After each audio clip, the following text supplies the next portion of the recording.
I want to wake up in a city. Diane.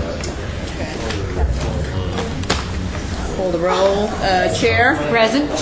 Controller's office. Present. Public Advocate's office. Here. Borough President Manhattan. Here. Borough President Brooklyn. Here. Borough President Queens. Here. Borough President Staten Island. Present. Borough President Bronx. International Brotherhood of Teamsters. Here. Transport Workers Union. Here. District Council 37. Here. We have a quorum. Okay.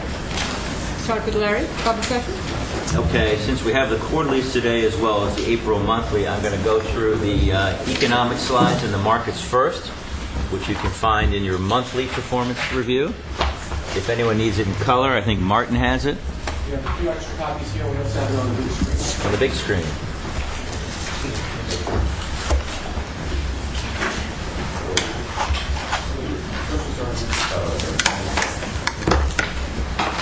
Everybody ready? Wait a minute, technical difficulties.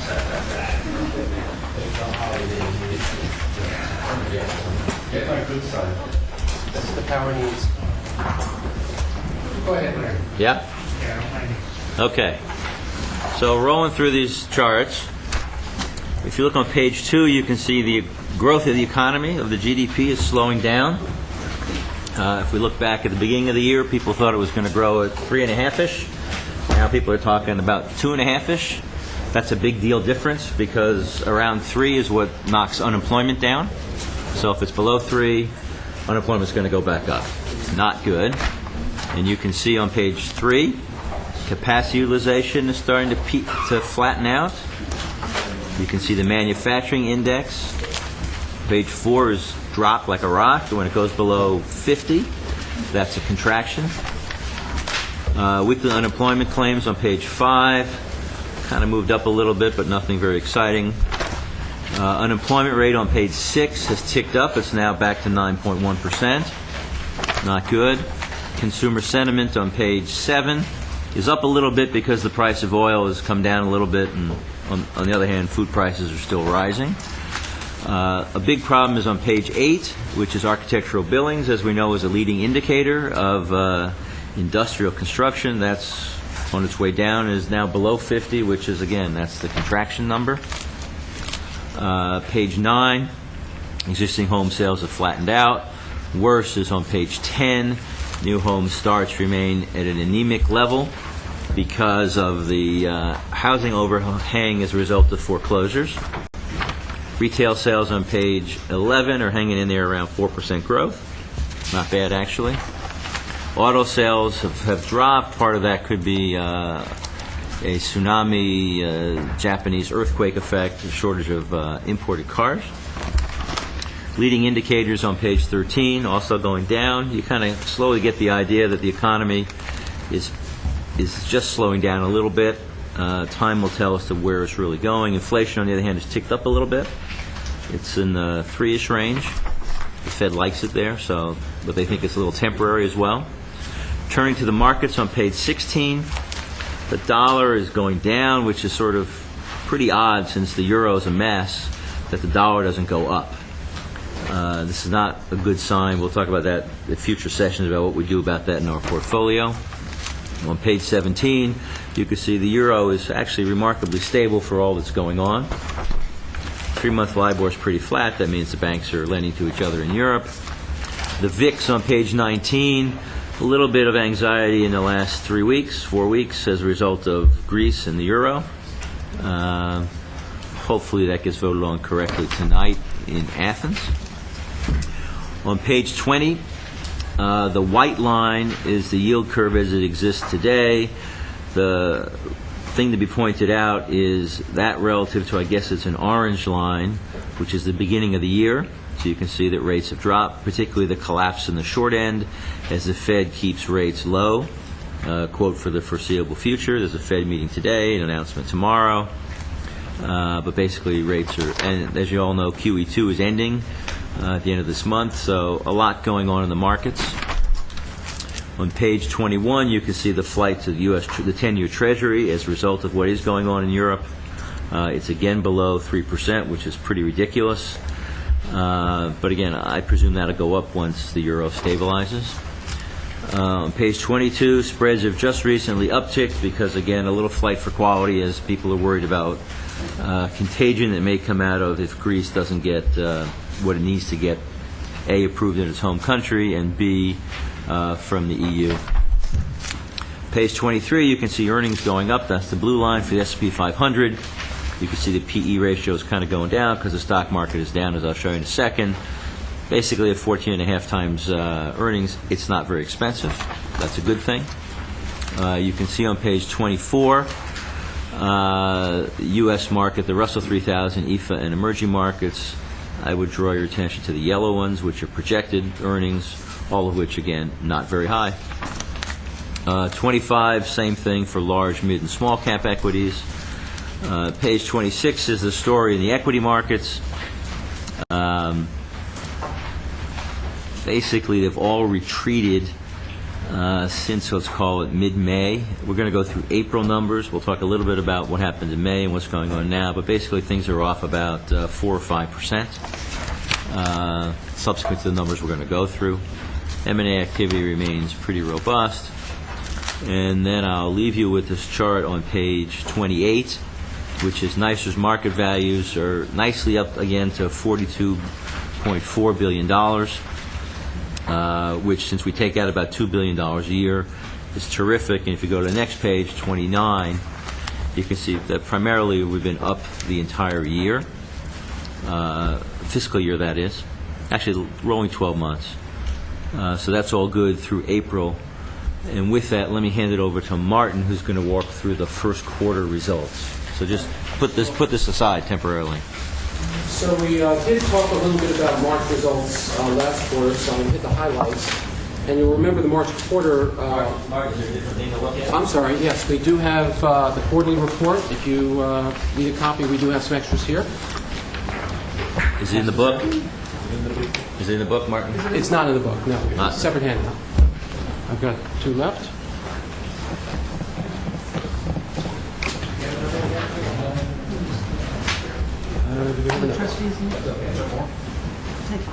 You can have mine.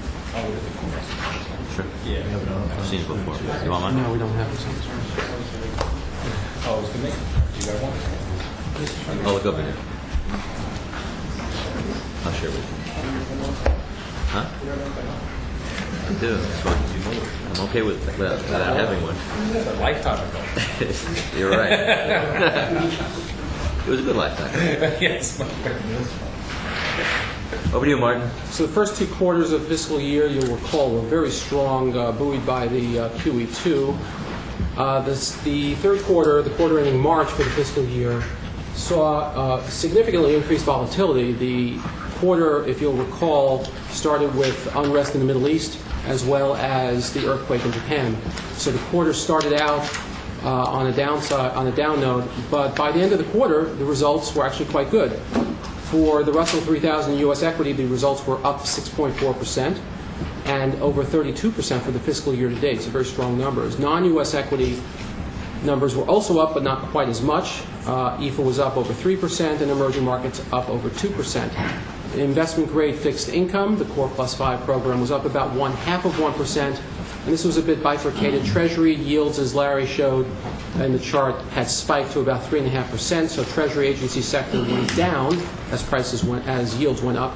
But the search for yield helped the mortgage and credit sectors. We'll see that in a moment. Overall, it was up about 0.5%. In high yield, investors search for yield. I've been saying this for quarter after quarter. It continued through the quarter ending March, and high yield was up over 4%. Overall, it was a good quarter. If you turn to page 8, you'll see on the left side the return for NYCERS for the quarter was 4.78%, bringing the fiscal year-to-date return now over 21%, and the trailing 12-month period over 14%. If you take a look at the 3-year number, while it looks modest in comparison, you'll recall that now includes, and does include, the 2008 financial crisis, and is now in a positive number, just over 4%. So we're going to hit on some of the highlights. The next page shows the pie chart, but we did go through this last month, and in just a few moments we'll go through where we are in April. But I do want to draw your attention to page 14. So if you turn there, you'll see NYCERS results are compared against the returns of other large public funds, and we define that as funds greater than $10 billion, your peers. And if you look at the column on the left for the quarter ending March, you'll see that the return of 478 put NYCERS safely in the top quartile. The number in parentheses is the number where you stand in the percentile, and it's the 15th percentile. And in fact, if you move over one column to the right, the two-quarter return of 1194 puts you in the top decile returns.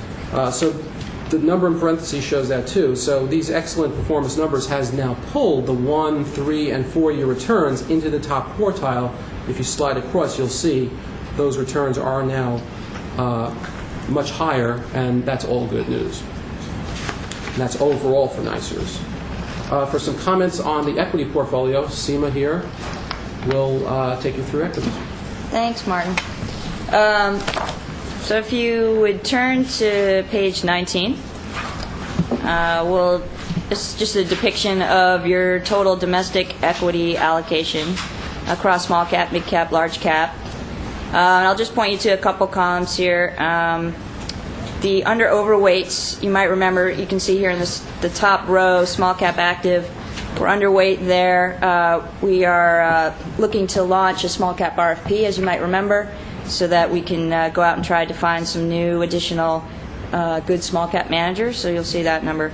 And then if you look to the next column on index returns, also going back to what we had discussed about the trend of outperformance of mid cap relative to large cap, and also small cap relative to large cap. And you can see here that trend continued in the quarter.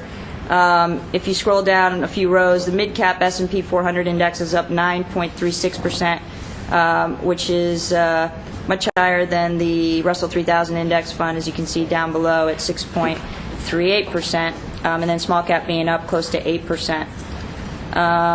And then the differences, the outperformance differences are roughly plus or minus a little bit. So if you turn to page 25, this slide shows your international equity allocation. And down below you can see how it splits up against emerging markets, passive, value, core growth. So if you turn to slide 26, this goes through the performance numbers for the quarter and back through history. And for the quarter, you can see that roughly our portfolio had done about in line to the MSCI EFA index. On the next slide, page 31, if you flip to that, this goes through the emerging markets returns versus the custom index, the FTSE custom index that NYCERS has. You can see the custom index being up 0.64% in the quarter is slightly less than the overall MSCI emerging markets index was up, but that's the custom nature of the index. And our managers are slightly behind at 0.22% for the quarter. And now I'll turn it back to Martin to go through fixed income. Sure. So please turn to page 34 that shows the overall allocation in a pie chart. A little over 28% of the fund, or $11.6 billion, was invested in fixed income as of the end of the quarter for the first quarter. And clearly the largest allocation is shown in green, and that's the investment-grade fixed income program. Breaking down that investment-grade fixed income program, known as the Core Plus 5, is on page 35. And if you look at the under and overweight column, you'll note that we are underweight treasuries and overweight spread sectors, mortgage and credit. And during the quarter, because rates rose, the treasury agency sector was one of the few areas that you'll see negative numbers. When rates rose, prices went down, but mortgages and credit did well. And in the difference column, even though the treasury agency sector was down on an absolute basis, all of the sectors outperformed their target benchmarks. Taking the numbers together on page 36 show the Core Plus 5 as a whole. And for the quarter, the results were fairly modest at positive 80 basis points. That was ahead of the benchmark. And you'll see the numbers for the fiscal year to date also modest, but well ahead of the benchmark, and over 7% for the last year. The numbers are now very consistent going back out in time to 15 years, generally 6.5 to about 7%, with about 4 to 5% volatility. Page 37 shows the TIPS results. The returns here were slightly below the benchmark, but were positive on an absolute basis. The longer-term numbers were slightly positive. And high yield, as I mentioned earlier, continues to be a hot area of the market as of the end of the quarter ending March. And for the quarter, it was a very strong 473 ahead of the benchmark. And for the fiscal year to date, as well as the one-year period, the return was over 15%, very strong results indeed. And results were ahead of the benchmark, as you see across going back in time. We have convertible bonds on page 39. The numbers were very strong on an absolute basis. We're behind the benchmark. We'll have a 3-year record next quarter, and I believe the numbers, once we show the 3-year record, will start looking a little better because the first 6 to 9 months of the program did very well, but are not shown in these numbers here. Opportunistic fixed income is on page 40, and we'll be talking a little bit more about this later, but the numbers here are simply very good, well ahead of the benchmark that's shown here for all of the time periods shown, and 1% of the assets were invested in this area. Unless you have any questions, Kathy Martino is here to discuss the ETI program highlights. Good morning. Your economically targeted investment portfolio is shown net of fees, and it did well. It outperformed both its custom benchmark and the Barclays aggregate for all periods.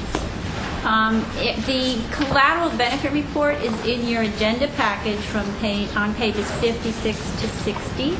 It shows the distribution of investments by manager and borough, and as there are minimal changes from last quarter, I will stop here unless there are any questions for me.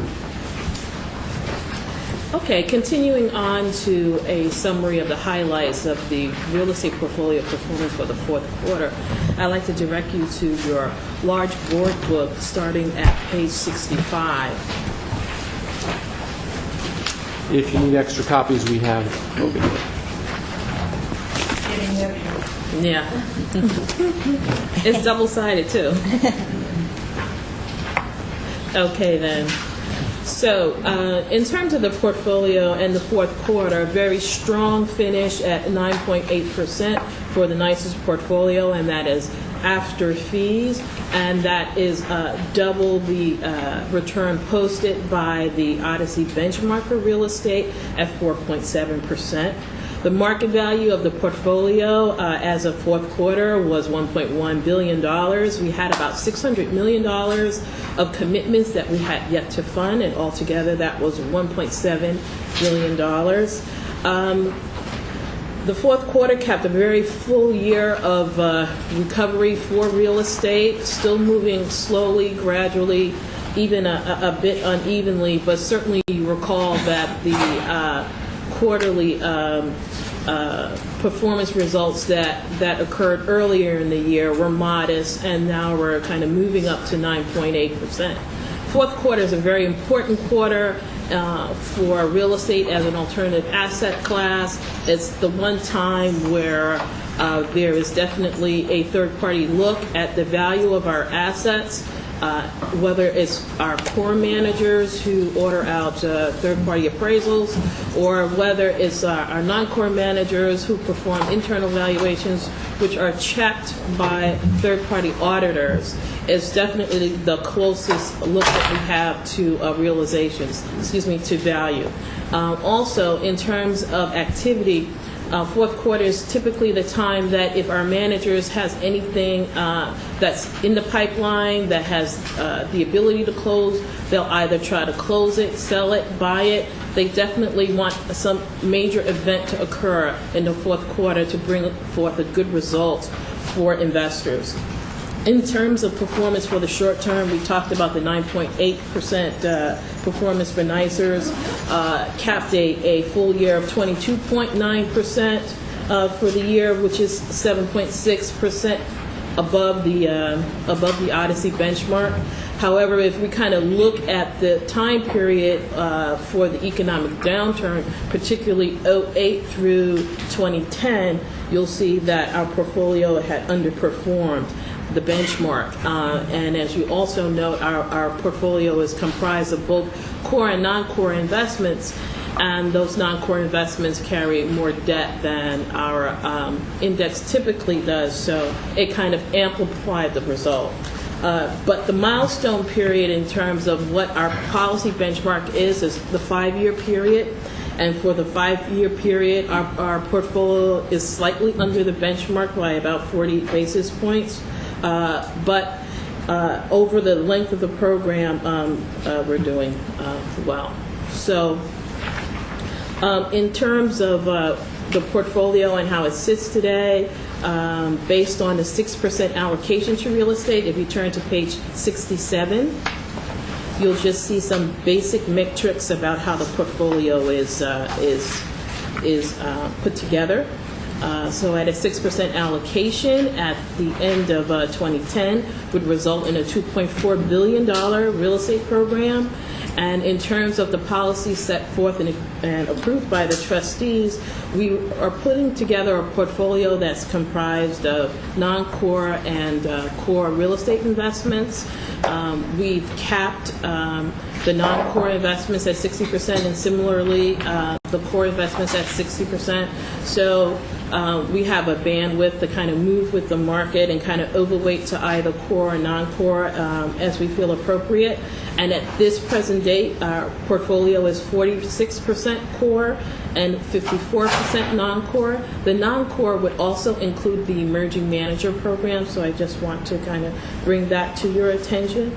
In terms of activity, again, we talked about how there's an uptick in activity, and at the bottom you'll see that the system had made 25 capital calls for the quarter, and fortunately we got back about $10 million in distributions from about 10 different managers. So there's starting to be a flow, both inflows and outflows between cash that we're sending out and certainly cash that's coming back in as the managers get back to work.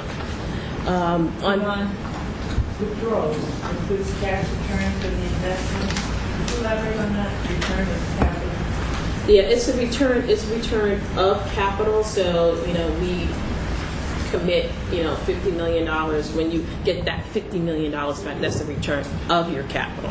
And with respect to the distributions, when they make those investments and those investments yield profits, that's what comes to you in way of distributions. They're just trying to kind of slice it up for you a little bit to let you kind of know that you are getting your money back, your original money back. In terms of compliance, just to bring everything to closure here on, I think it's page 68.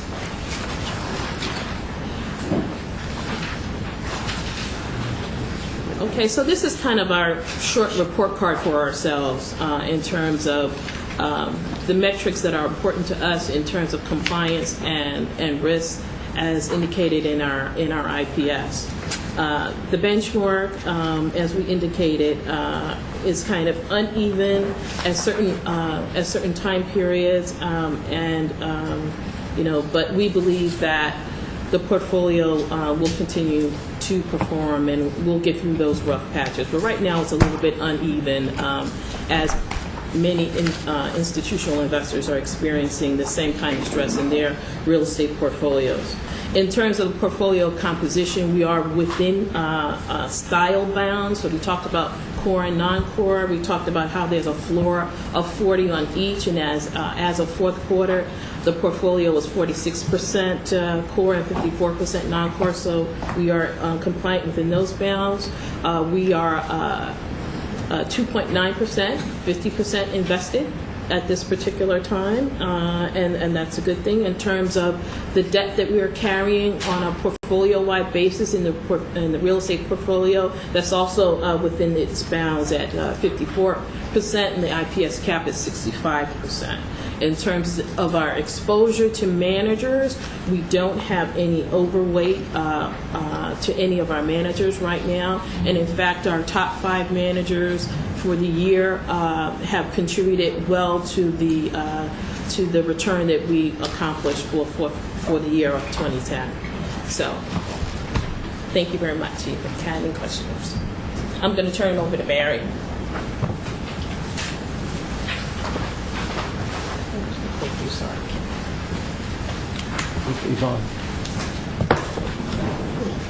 Okay, so I'm going to spend the next few minutes talking a little bit about the market, what's been happening in the overall portfolio. In the big, thick book, it's on page 74, which is where it starts. So kind of just some quick comments on the market. So the market, if we look at it for the global deal activity in 2010, there were approximately 2,200 deals that were announced that had an aggregate value of, call it, $225 billion. And again, just to put that into perspective, that's an increase in the number of deals by almost 40% from the previous year. It's an increase of the value in deals of almost 90%. So we're seeing a trend in that direction. If we look at in 2010, again, this is the fourth quarter report for 2010. The largest deal announced in 2010 was a $5.3 billion deal. It was a public to private deal for Del Monte, a name that people would recognize. This was a deal that was done by KKR, Vestar, and Centerview. These are three managers that the system is not in, but just again to give you a little bit of perspective of what's been going on. And when you look at the market today for the dry powder, or the capital to be deployed in the marketplace, the year-end number looks like roughly $500 billion. Again, just to give you a little bit of perspective. If we switch back to the book, again on page 74, so the overall returns for private equity today are 8.1% as of December 31 of last year. And if we look at what the overall pacing was for 2010, so the amount of capital we were looking to deploy, the pacing was $500 to $600 million. In the fourth quarter of last year, there was one commitment, a $110 million commitment to Trident, which again, just as by way of reference, was a top quartile manager. Again, through this whole presentation and through everything we talk about, we're looking to have the system invest in top quartile managers. The current allocation, just to put it all in perspective, to private equity is 7.5%. The overall targeted allocation is 5%, so we're a little bit above the band. The genesis of that comes from the significant commitments made in 2005 to 2008 are starting to draw down capital, and the distributions coming back have slowed down. I'll touch a little bit more on that. When looking at the overall returns of the portfolio, this 8.1%, we need to put it into perspective. So if we look at the policy benchmark, which is the Russell 3000 plus 500 basis points, over that same period, that generated 10.4%, so roughly a 200 basis point difference. We show in the book on page 74 the median return of 0.3%. I'll make the same comment I've made in the past, which is, median is exactly what it says, it's median. People don't wake up in the morning and say, I want to be in the middle. People don't wake up in the morning and say they want to be average. We need to benchmark the overall portfolio as top quartile. Again, it's always a challenge to be the single best, but you want to be included in that category. If we were to benchmark the portfolio in that category, again, it's not always an absolute number, but a good guideline for that would be north of 12% for, again, Have repeatedly asked for that number to be in this chart. Can you please just add it? we will make, yes, we will. So again, when you look at that, you'll see why the 8.1% is a good return under the policy benchmarks we've underperformed. I'm going to throw out a couple numbers that will just give more perspective on what the 1 year, the 3 year, the 5 year return is, but I would caveat them by saying a 1 year return in private equity really is meaningless because in the end this is an illiquid asset class, so we're giving you numbers, but you can't necessarily, you don't get that 1 year return. It's really just part of the overall from inception to date. So the portfolio IRR for 1 year, 16.5%. So on the surface, a strong number. The Russell 3000 plus 500, however, was 23.4, so we underperformed by almost 700 basis points. If you roll that out to 3 year, 5 year, well, I won't give you all the numbers. What I would tell you is 3 year, we underperformed by 500 basis points, 5 year, almost 300, and since inception, about 250 basis points. So there's been some underperformance in the overall private equity portfolio that we've talked about. If we talk about the bands of portfolio exposure, very much in line than everything that's been discussed. Again, this is a buyout-centric portfolio, 60 to 80% buyout. Where we are today is 70%. Venture, distress, secondaries, again, all in those targets. If we talk a little bit about where contributions and distributions are. The trend is going in the right direction. If we look back in the fourth quarter, contributions exceeded distributions. But again, if we look at from the second quarter to the third quarter to the fourth quarter, that band was narrowing. Again, this is a 12/31 report, so we're looking a little bit in the past, but to give you a preview of the future, if we look at where we are today, the band has switched 100%. So now distributions are greater than contributions. So again, that is a very strong trend that we're seeing. When we look at this portfolio today, the last comments I would make is that it's still a relatively young portfolio. While the system has been in the asset class since, call it 1999, the portfolio is between 65 and 70% funded. So what that means is there are still roughly 35% of the dollars to move into the ground. So again, as we look at this overall portfolio, that's an important thing to put in perspective. The last comment I would make is just to kind of give the overall, where the overall system is. So there's about $5.5 billion, again, as of 12/31 in commitments, contributed about $3.7 billion, and the portfolio has generated returns since inception of 8.1% and a net multiple to NYCERS of 1.22. And with that, I would leave it open for Ranji's question. Do we have a sense of the top 10 deals we're invested in across all of our managers? And are we at all benefiting from this tech rally, tech bubble, the LinkedIn, Groupon type? I mean, anything going on in our VC? So what I would tell you is this. So we have VC exposure. The overall VC exposure, as you can see, is roughly 10%. That's the good news or bad news. That's just a fact. The issue in the VC portfolio is that it's not top quartile venture. It is predominantly, unfortunately, tier 2, 3, and 4 venture. And as a result of that, venture being very different than buyout, again, just to kind of frame this whole thing, a top quartile buyout fund versus a second quartile buyout fund, it's really top quartile, you'll get better returns. Second quartile, you'll still get returns. Venture is the polar opposite. If you're not in the top quartile, you get negative returns. So if we look at where we are today, venture returns are kind of roughly negative 4.5%.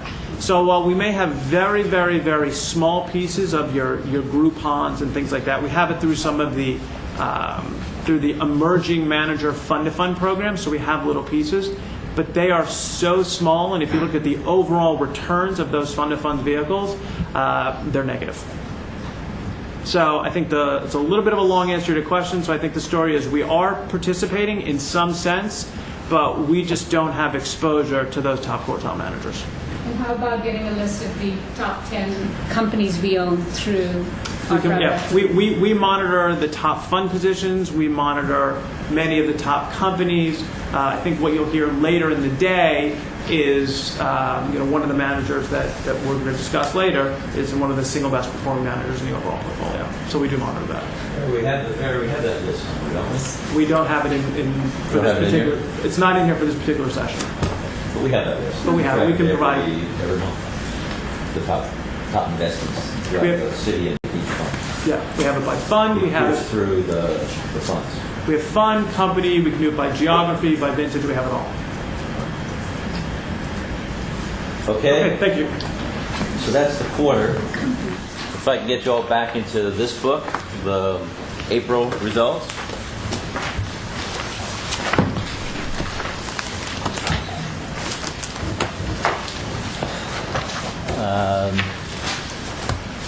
Don't know how to get it back on the big board up there. Martin, you know how to get us back? Yeah.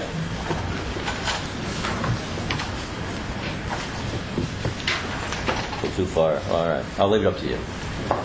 Okay, if we go to page 30, you've got our pie chart on the asset allocation as of April 30. You can see that we're basically underallocated fixed income, overallocated equities, a little underallocated to EFA. You'll see that we have $1.7 billion of cash, which is us trying to de-risk the portfolio a little bit. In anticipation of actually what went on, choppy markets. We've since de-risked it a little more in the last 3 or 4 weeks. So we've sold a little more high-yield bonds, and we sold a little bit of equities. So we now have about 6% cash. Most of that cash will be used in the future to fund hedge funds, opportunistic fixed income, and our expanded allocation to emerging market equities. So at some point it'll be back in balance. But again, I think we feel very good that we have de-risked it a little bit, particularly since currently this is the last month of the fiscal year, and we would like to see if we can lock in some of our gains despite all the volatility in the markets. If you go to page 32, Larry, before you get off asset allocation, Yeah. At the last meeting we talked about seeing a transition, just a page that shows what we need to do in terms of cash movements, et cetera, to get from our current allocation to the new allocation, and what kind of timeline you saw us doing that on. So can we actually look at that and I think that'll take us several months to figure out, because it's not a direct line to go to the asset allocation because of the markets. So for instance, if memory serves me right, we have an 8% allocation of emerging markets, I think, in the new allocation which we approved last month. We're at 5 now. I'm not quite sure when, depending on the markets, we go from 5 to 8. But So why are we it's trying market, to? It's market dependent, and we'd like to leg our way in as opposed to just sort of get there instantly. So we've got very volatile markets here. So I feel a little remiss to give you a plan and then say, well, threw the plan out the window because the market tanked. So overall, we're de-risking the portfolio in the new asset allocation, and I am uncomfortable with an open-ended timing, like you just suggested. What is our historical, Martin, you might know the answer, historically when we shifted allocation, does anybody on the board remember how we moved it? I mean, It was definitely over time, but it also didn't go entirely into major new asset classes like we're doing now. For instance, opportunistic fixed income, hedge funds, and some other things. So it definitely takes time. It can take months, even years, depending on the market conditions. I mean, I can tell you that if I work my way away from the public markets, that's probably easier. So the hedge funds, we can get back to you with a timeline for the hedge funds, because that's pretty straightforward. And the opportunistic fixed income is also pretty straightforward because we have a timeline and a plan to bring to the boards of managers. So those two are pretty straightforward. As to how we change the public equity markets, that's a little more problematic. I'm not quite sure when they bring it to you. so I'm going to look to our consultant because I think we need some strategic advice on this. Yeah, Ron, I think we are actually, if you remember from the last meeting, one of the takeaways from that was how, in fact, to begin implementing new strategy. And that actually is something we're working on internally now, and then we'll be working with them. I think, in general, the observation that I would have is similar to what Larry indicated, and that is that the public markets will be obviously easier to move than new investments into the private markets, a la hedge funds, opportunistic, et cetera. The second part of that, though, gets to one of the issues we've talked about for a number of months now, and that is what's the appropriate holding place for investments that ultimately will be placed in illiquid asset classes. And again, those would be real estate, private equity, and hedge funds. And again, we are working that now. Expect over the course of probably the next month to be discussing that with Pam, and then coming back with some plans. I would agree that I think a strategic plan to get there is important, but I also don't think it can be laid out directly in terms of the exact step to get there. But I do think it's important to have some level of strategic. I think the key for me is where the cash is invested and how much actual cash we will own. But I fully understand the need to leg in. I don't want to time it per se. I don't think we know. But to have the risk managed the right way throughout is very important. We have about 2.6 billion of cash, with 1.7 is earmarked for the hedge fund, the first hedge fund, the commodities, which we'll talk about a little later. The two first opportunistic fixed income that we're going to approve later. and the rest is really the timing of the emerging markets. So there's really an excess, if you will, unearmarked of less than $1 billion. But again, the timing of which to get into the emerging markets is pretty market dependent. While we're not trying to time it, these are very volatile markets. But more on that another time. We have a plan. We're working on a plan with talent. So. And I do think that one of the major moves out of the asset allocation is a movement away from public equity, movement from the current level of public equity into a lower level of public equity. Now, where those assets will go is diverse across the entire portfolio. But I do think that is that was the strategy that was adopted through the asset allocation. So that step, I think, is an important one to work through. We'll come back to it. In process. Go to page 32 then. Again, these are April. Actually, go to 33 first. 33 of the markets in April. So if you look at the first column on the left, you see basically the U.S. markets were up 2 to 3%, international markets 3 to 5%, bond markets up 1.5%. Then if you go back to page 32, all that added up to us being up 2.7% for the month. If you roll to the middle column, we're up 25% for the year, which is just off the charts. And that's the good news. The bad news then is if you roll to page 34,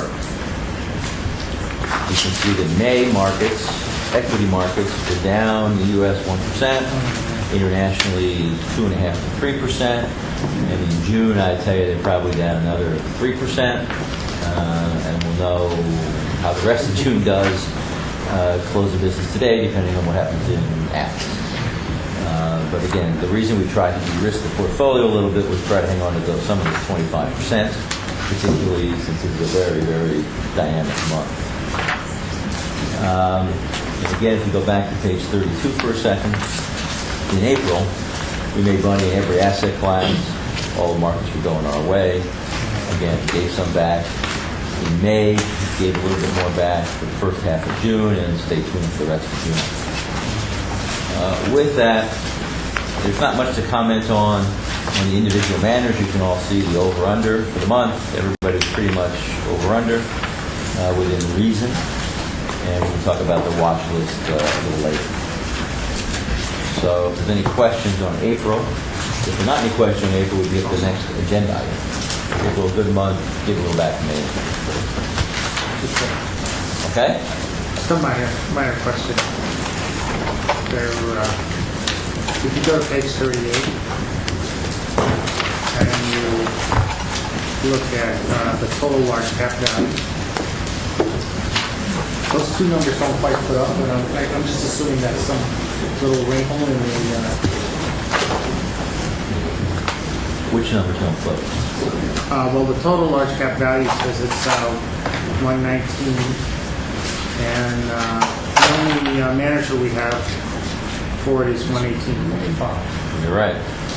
Just That rounding. happens in various places throughout the book. There's a wrinkle somewhere. Oh, unaudited number. Yes. That might have something to do with the transition over, but Yeah. Okay. It shows. Right, they're off a little bit. They are off a little here It and happens there. a little. It happens in like 2 or 3 places. Right. I thought it was some little wrinkle. Anything else on the financials? Before we move to the IPS, is that the next agenda item? Yes. We wanted to do the PRI. Yes, thank you. NYCERS is a member of an organization called PRI, Principles for Responsible Investment. It's an organization that operates under the auspices of the United Nations, and it's set up to advance certain principles of responsible investment. And NYCERS is an original signatory and member of this organization, and Al and Jimmy and I had the pleasure to meet the executive director when he was in town a couple of months ago with a new person that had joined. The organization doesn't now have a significant presence in the United States.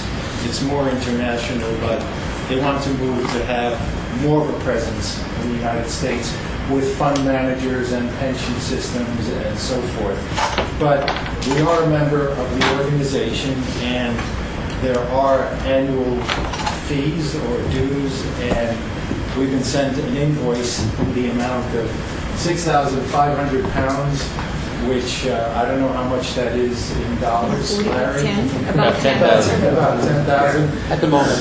So I asked for approval to pay the invoice, and that way, when I speak to them, I can say the magic words, the check is in the mail.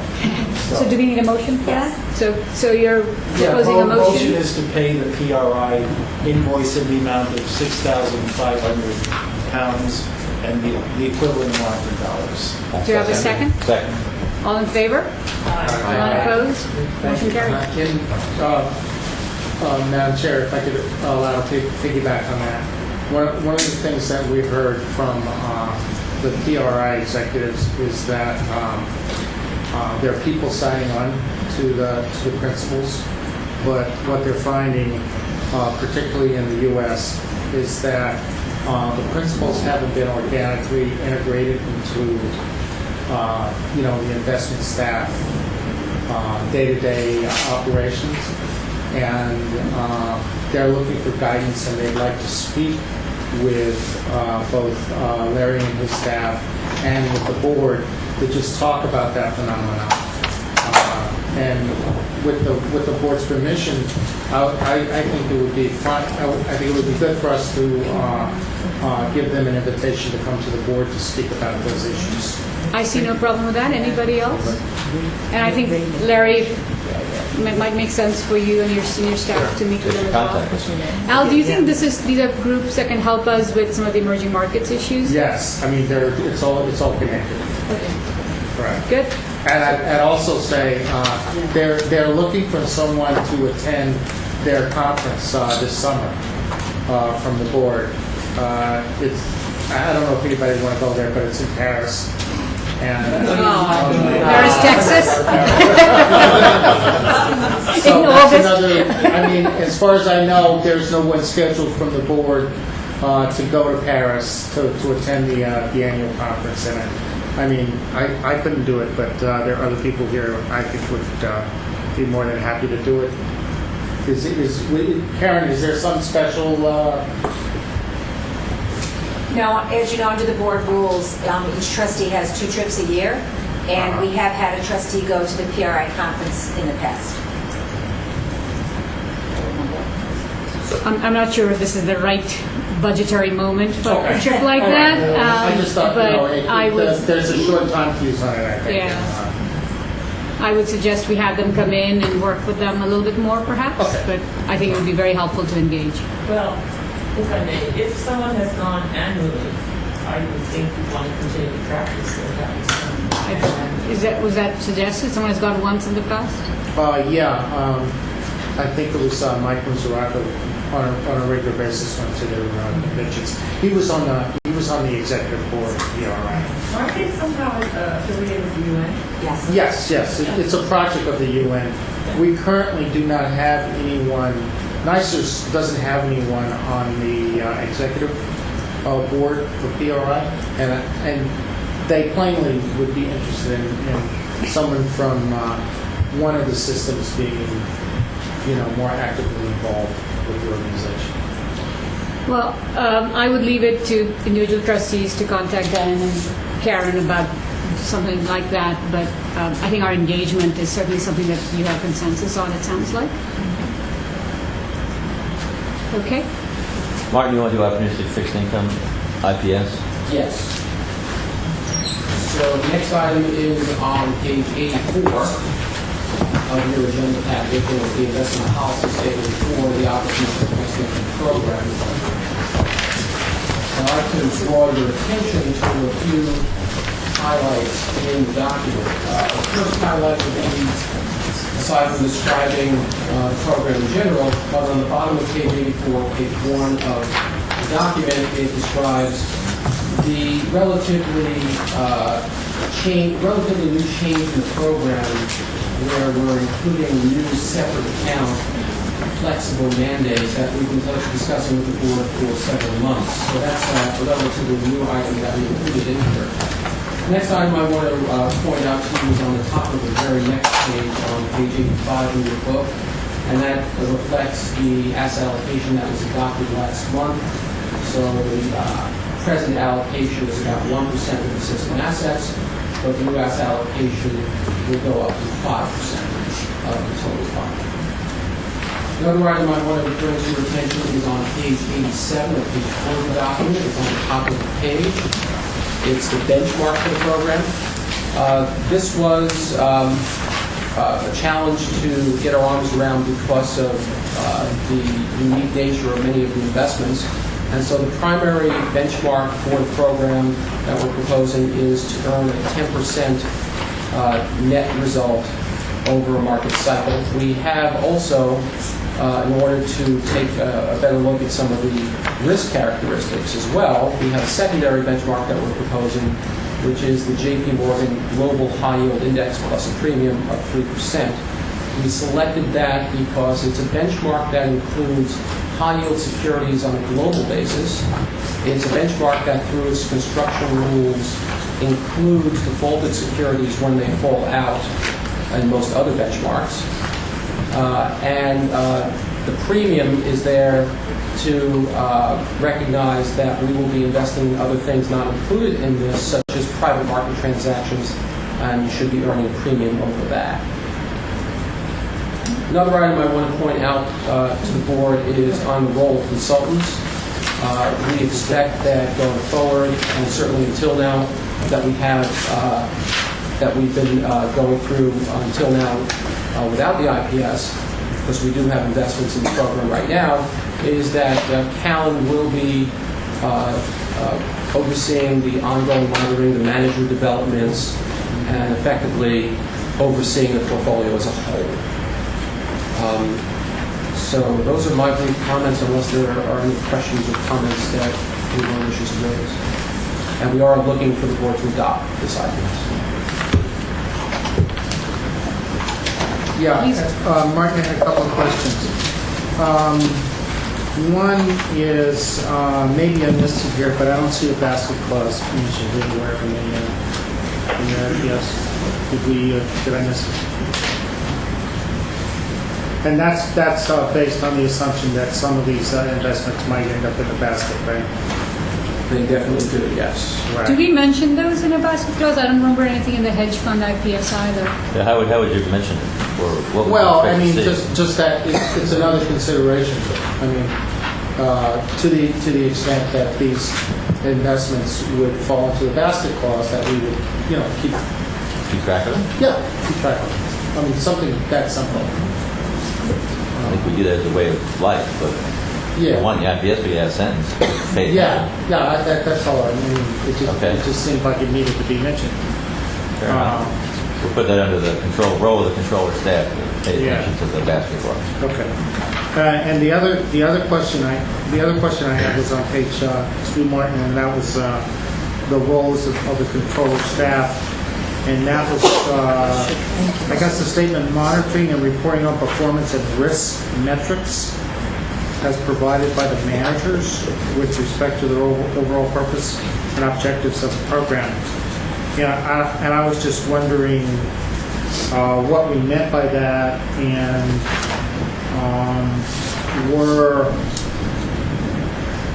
we going to be relying on the managers to be the sole provider of that data?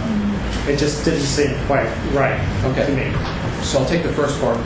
With respect to risk, we would want somebody outside of the managers, either verifying the data or providing the data. Right. So the managers, just like all of the managers that we have, provide all sorts of characteristics of portfolios, including risk characteristics. What makes the opportunistic fixed income portfolio a little bit different is that you have some securities that don't possess liquidity, don't have as much price discovery, and so we're relying a lot on some of the managers. What we're referring to there, in most cases, are the funds that we're in, where we don't have control of the assets, where we're relying on the asset pricing policies of the fund. But definitely for the securities that we're proposing for the separate account strategic mandates, the securities will be part of the overall custodian's report that we get and will be part of risk review.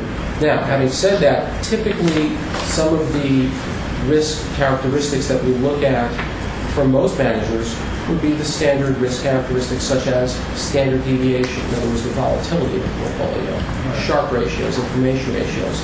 Some of those ratios break down, and we had some issues in coming up, crafting the right language for this particular program. And one of the reasons for that is take a privately negotiated loan to a company. That may be held at par, so standard deviation doesn't tell you much because the price didn't move. It doesn't mean that the price didn't change. If in a public market equivalent security, there might be some volatility, but because this is a private transaction, the manager may be holding it at cost until better information becomes available as far as comparables. So there are other risk characteristics that we would look at, such as quality of the portfolio, liquidity of the portfolio, and other aspects of the portfolio, not just the standard deviation. The staff will be doing that? Callan will be doing that? We will be getting this information from the custodian and bank as well. Right. And I think my point was, given the illiquidity and the volatility of these kinds of investments, I wouldn't want somebody other than the manager also tell me about the risks of these. I think that's your point. I think your point is here that the limiting word as provided by the managers is the question. I think the information that will be looked at is information provided by managers, by custodians, by fundamental overview that is a typical part of the work that we do. I think that Dan does. I think that's the answer. And I will give you an analogy in an existing program that we have right now in 4+5. A very important risk measure in 4+5 is not the standard deviation, because it's fairly modest, but it's the interest rate exposure and the credit exposure. And the interest rate risk is measured by duration. Duration is a calculation that uses lots of estimates. Depending on the duration model that you're using, you can come up with very different estimates. So, for instance, we require the managers in our guidelines in the 4+5 program to use the same duration model so that we're getting an apples-to-apples comparison. In this case, we will be developing programs, and you'll see it in the annual plan that we bring to you, some of the risk characteristics that are appropriate for the managers in the program as a whole. Actually, John, and then Jackie, and then Pat. They've been waiting a while. Martin, two big points and a couple of small little points. One was on page 87 in the investment operations. You talk about the program's overall objective to work with established risk guidelines, and in the responsibilities and delegations, I don't really see where the established risk guidelines are.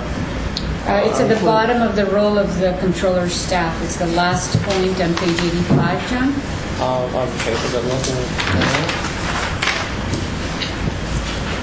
at it's verifying all investment guidelines, but it doesn't say who establishes the risk guidelines. And I think that should be really, something that should be adopted by the board. Guidelines are usually staff-driven, but within the IPS that is set by the board. Within the spirit of the mandate, right? The BAM staff adopts and crafts the guidelines for each individual manager. Okay, well you do, but I'm saying just to establish the risk guidelines for the IPS, I think that should be the board responsibility, shouldn't it? The IPS is the board responsibility, and we've done it here. Right. But then at the manager level, it's staff. Okay. Within the framework of the IPS. Okay, because the point I was making is they talk about guidelines in several places, but I think it never really says to establish them. Let's be clear on that. So do you want verifying to be verifying and setting investment guidelines consistent with the IPS? if that, that would be, just to clarify that point, I think it might be helpful. What paragraph are you looking at now? Well, the first point I was raising, an established in general approach would be on page 87 under sub A. Third line down, this is the program's overall objective is to outperform the broad-based income with established risk guidelines. Okay. And I just wanted to clear who is establishing the risk guidelines that we're talking about, so that it's not an issue in the future. The other one is on the same page. You talk about establishing. Where is the one I was trying to say? I apologize. I'm sorry. For each strategy and investment of the program, staff in consultation with the consultant will recommend an appropriate benchmark that reflects the risk profile and return objectives. I assume that means that they're going to recommend it, that the board is going to approve those benchmarks. And if that's the case, I think maybe it should be included under the role of the board as specific language on page 85. If they're just recommending what the benchmarks would be, in the past we've always approved what the benchmarks are as part of the IPS. Or as part of the manager? Part of the manager, yes. So I think that was just something we would add to the language, maybe the role of the board. Okay. Approve benchmarks. Okay. Maybe just rubber stamping, but at least it's clear about that. And my big issue is on page 92, under prohibited investments, the third line down, specifically the language, or those that are likely to pose reputational risk to the system. I think that is inappropriate to include in IPS. I think the reputational risk to the system is secondary to our primary fiduciary responsibilities, and therefore shouldn't be included in the IPS. Our fiduciary responsibilities are to look to the best interests of the members, not to the system. Well, it's one I've discussed in the past on all the other IPSs whenever it's come back up. I think the reputational risk of the system, of the system itself, or of the individual members of the system is secondary to our responsibilities to get the best return at the minimum risk for our employees. I think by putting in language reputational risk, you are bringing in the possibility of secondary and tertiary interests which are not really appropriate to take up on the board. So you're suggesting you take out the job losses too, that whole sentence? Well, I think the first battle is the reputational risk. And that's the one on page 92 under prohibited investments. And I've been fighting the battle on each IPS that's come before us in the past on this specific language. Well, let me ask you something, because it actually applies to this particular asset class. One of the managers wanted to do life settlements. Life settlements are Yes, buying, you're buying life insurance, hoping the guy dies sooner than your model says. Right. So we said we don't want to do those. Okay. From a reputational risk standpoint, we don't think the city should be betting on people dying sooner than our model says. What do you think? Is that reputational? I mean, again, that's a reputation. In our mind, that was 100% reputational risk. Should we not have eliminated that? I think John is exactly right. Yeah. If you think you have just eliminated a massive chance to make money in a diversified way, that's perfectly legal. Perfectly legal. Right. Then first, I think those matters should come to the board. But I think our fiduciary obligation trumps any secondary consideration. Well, let me ask, would you like us to do life settlements?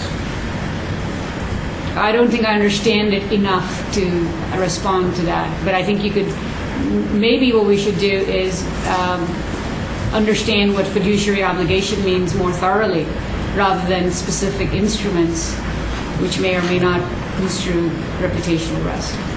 See, I'm afraid, Larry, and it maybe hasn't come up to the point that I've been on the board, but I'm afraid that things like likely to pose a reputational risk could mean that we are giving away good investments that would be just and proper, except that some individual or individuals may not like a headline that comes out of it, or may not like something else. And I think that's really improper for us to consider.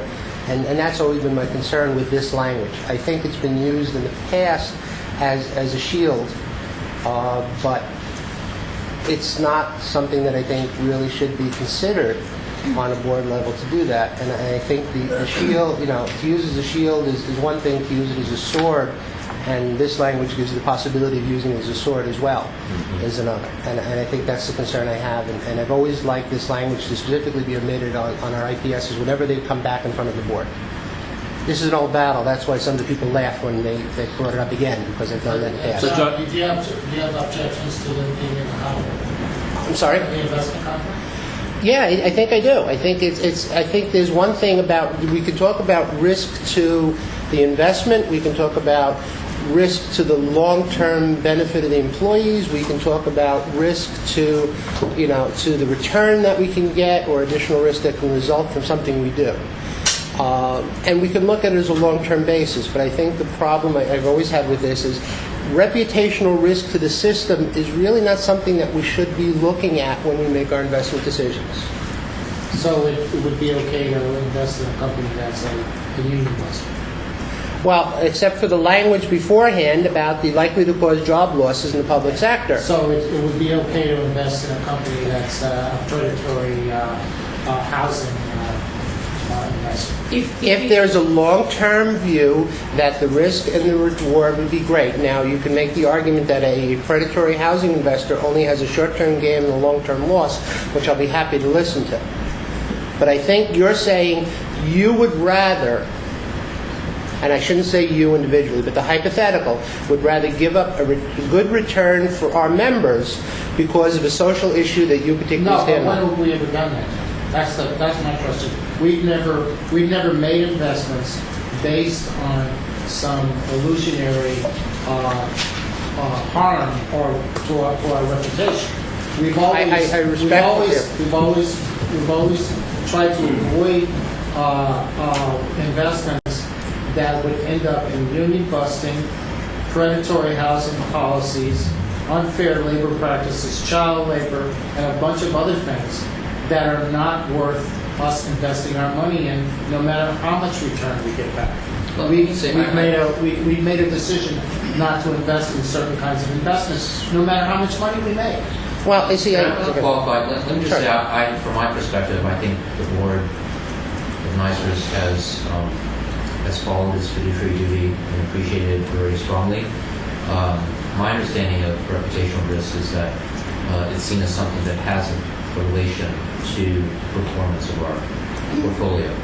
And my thought for now is, I think you raised a question, Sean. I feel like you're raising a deeper dimension of it than you have in the past. I think maybe we can, it's something worth discussing, perhaps in a more planned way, and perhaps your committee to, and with some research to see how other systems or how the rest of the field uses the term reputational risk, which I know we're not alone in using, and how it relates to performance. And John, I don't think we can resolve this. Yeah, and I didn't quite finish. I think always at the end of the day, those things that we thought were a reputational risk, we always thought, in addition to that they were ultimately would be bad investments. See, that I agree with Al. If you can come in and you give me a rational reason why it would be a long-term bad investment, you talk about predatory housing or other things, where there may be a short-term gain but a long-term bad investment for the board, I'm happy to agree with you and go along with it. That's not what this says. This says it is prohibited if it is likely to possess a reputational risk to the system, and that's the only criteria that says to make it prohibited. It's certain board investment policies prohibit certain investments, including investments that are ... those that are likely to possess reputational risk to the system. And I'm saying the words as I see them there, I think shouldn't be in an IPS. And I'll make this every time it comes back in front of the board with those words. John, I think your points are well made. Could I, though, ask that we follow Jimmy's suggestion and Chuck, can I ask actually you a make this an agenda item? Because I think it deserves more attention. So you're not opposed to the view that an investment can be bad for the participants outside of the fact that it's got a better return, or can do a good return, meaning somebody could, as Al mentioned, somebody wants to privatize the transit system. Well, a large section of these people would be transit employees or any of the other unions, those as participants, us investing in the demise of their jobs would be a bad thing. Correct? I agree with that, and the other language I think that were there that I'm not really bringing is a point that covers that. I'm just talking about someone saying an investment cannot be made because it may hurt the reputation of the system. And that's all I'm really talking about. And the hack that we're prohibiting them.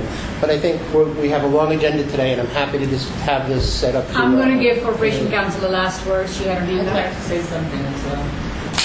I just want to indicate that I am willing and interested in helping the board work through this issue. And perhaps we can bring it up at the next meeting or sometime before then.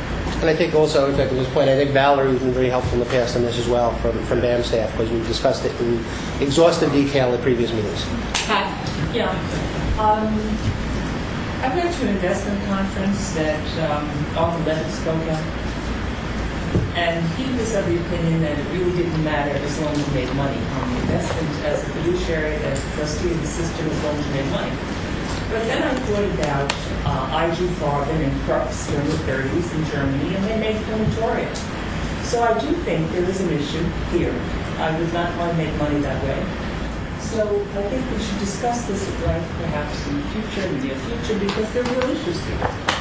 Good. We will bring this back on the agenda. How would you like to deal with this sentence for adoption of this IPS? Because it extends across many IPSs, I think I would recommend we approve this IPS, but come back to it holistically and address the issue at a later date. Very good. I have no problem with that. So what we can do is the other items that were brought up, we can circulate changes and sentences so we can adopt the IPS pending the approval of those sentences that were discussed earlier. Right. Jackie, did you have a... Yes, I did. Going back to the Martin's comments on the role of consultants, I think it would be helpful, first off, to clarify the role of consultants in the IPS itself, to clarify both the overall with respect to the overall portfolio and the role that individual consultants will play on individual investments. Also a question, what expense, if any, will the system incur for the consultant's work overseeing the entire portfolio? Can we hold that until later? The fee question? Yeah, the fee thing's a longer conversation. It's how we deal with contractual relations. Just hold that over to the executive session. So on the issue of clarifying the role of the consultants, Martin, are you okay with? We can add some language on the bullet point and the role, the next to last bullet point and the role of consultants. So specifically, though, what you're saying is the role of our hedge fund consultant versus our general consultant versus private equity? Those are. Yes. I don't think real estate will be involved. Yes. Okay. And we'll circulate that to the board. Thank you. Any other questions, concerns, comments on the IPS? Do we need a motion to adopt? Yes. Do I have a motion to adopt the opportunistic IPS? So move with the advisor that we addressed. Yeah. Second? Second. All in favor? Seeing any opposed? Motion carries. Resolution number 2. Thank you very much.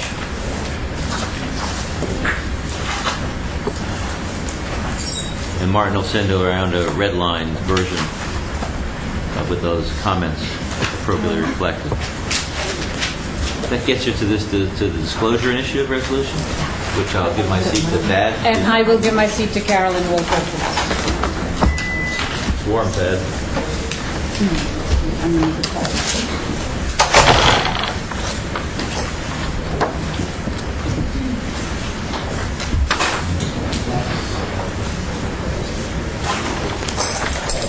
Oh, I'm sorry.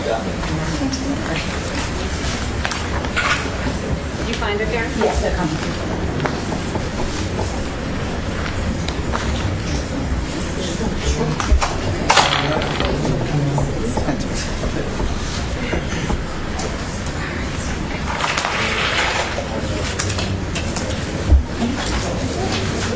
Whoops.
the disclosure initiative resolutions.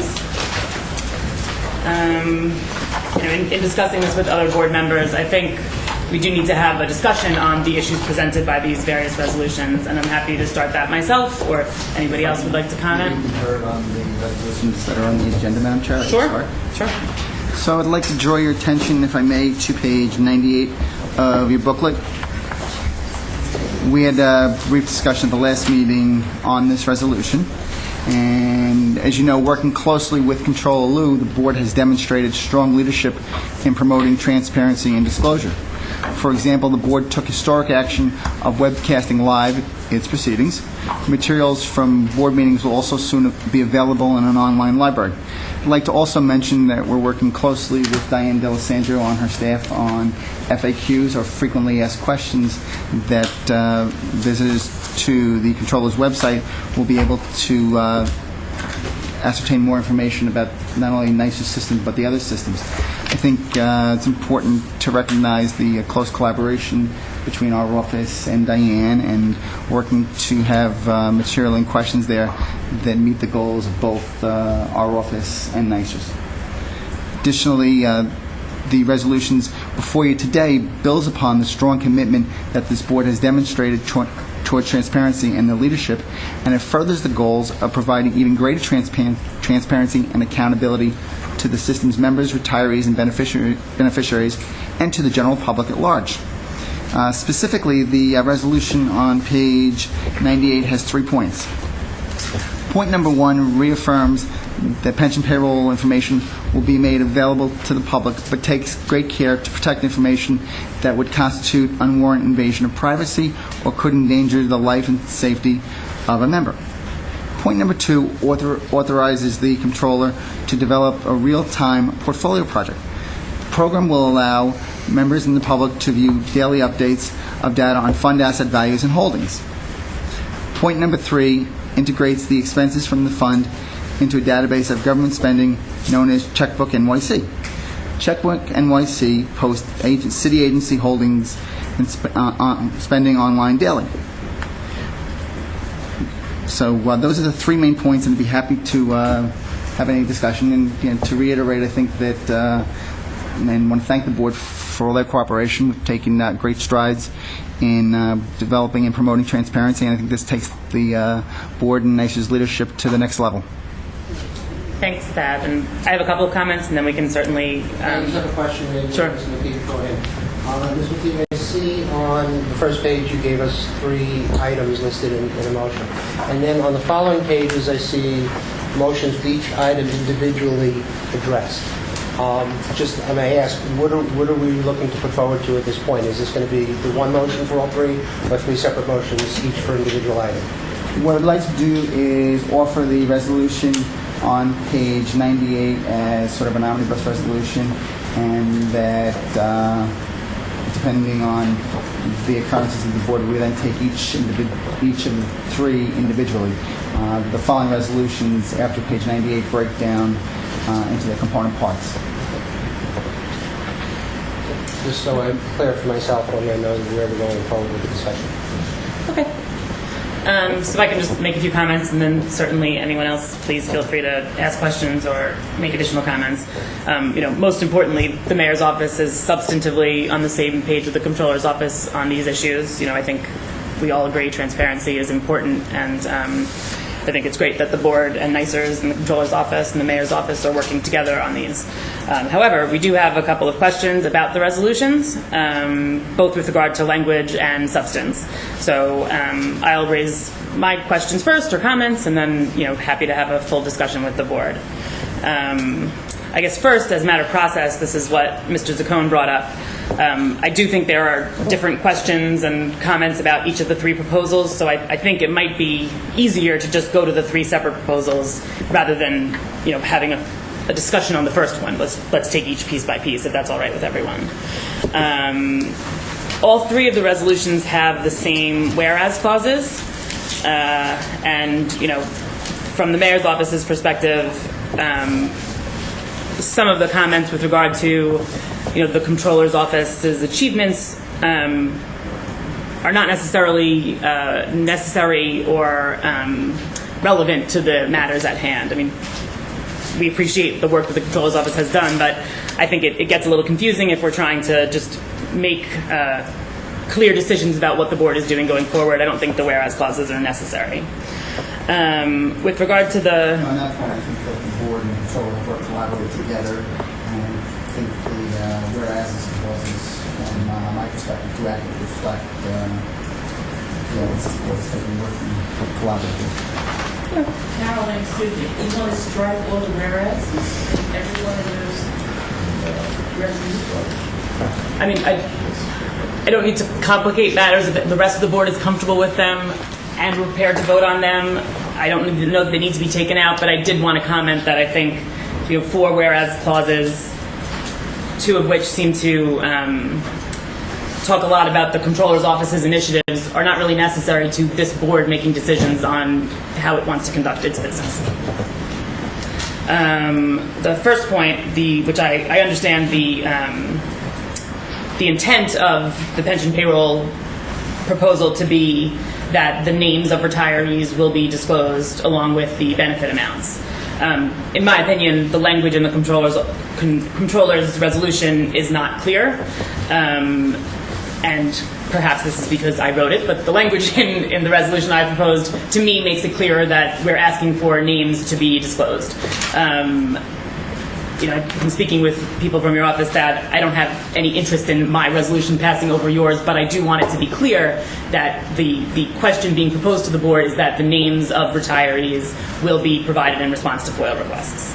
Subject to any unwarranted invasion of privacy or the public safety concerns.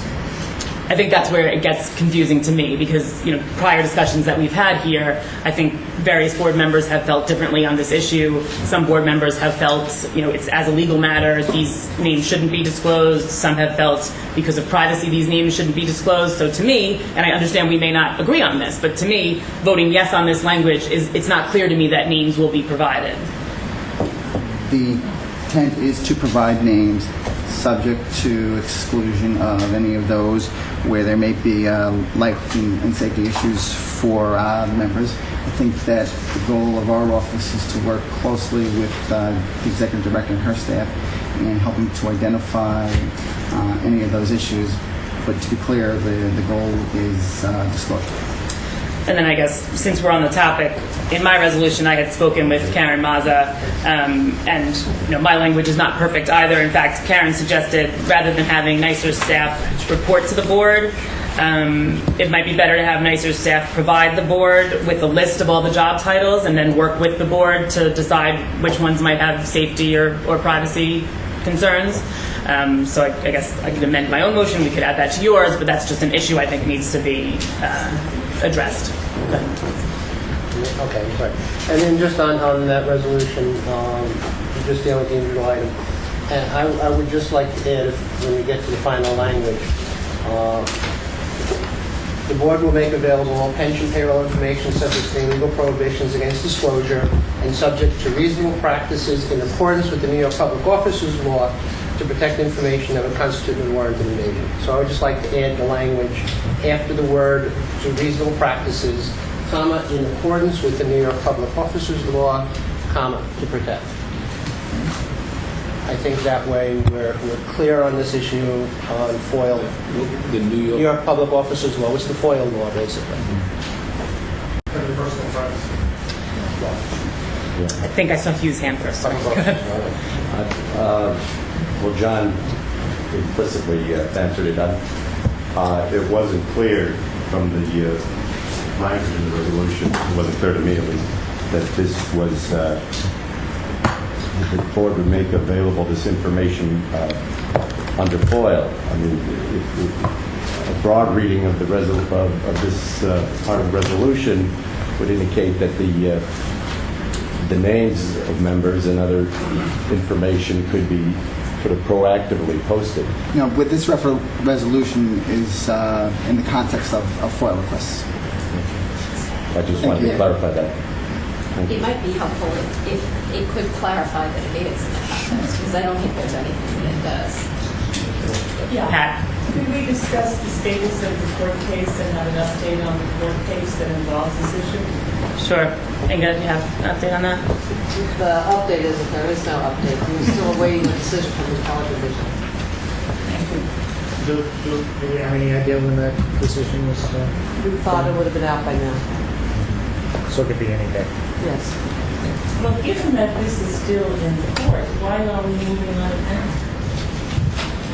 I think that it's our office's view that disclosure is important, and I think that we've crafted this resolution in a way that does address some of the concerns that are outlined in the court case in terms of exceptions for safety and the privacy concerns.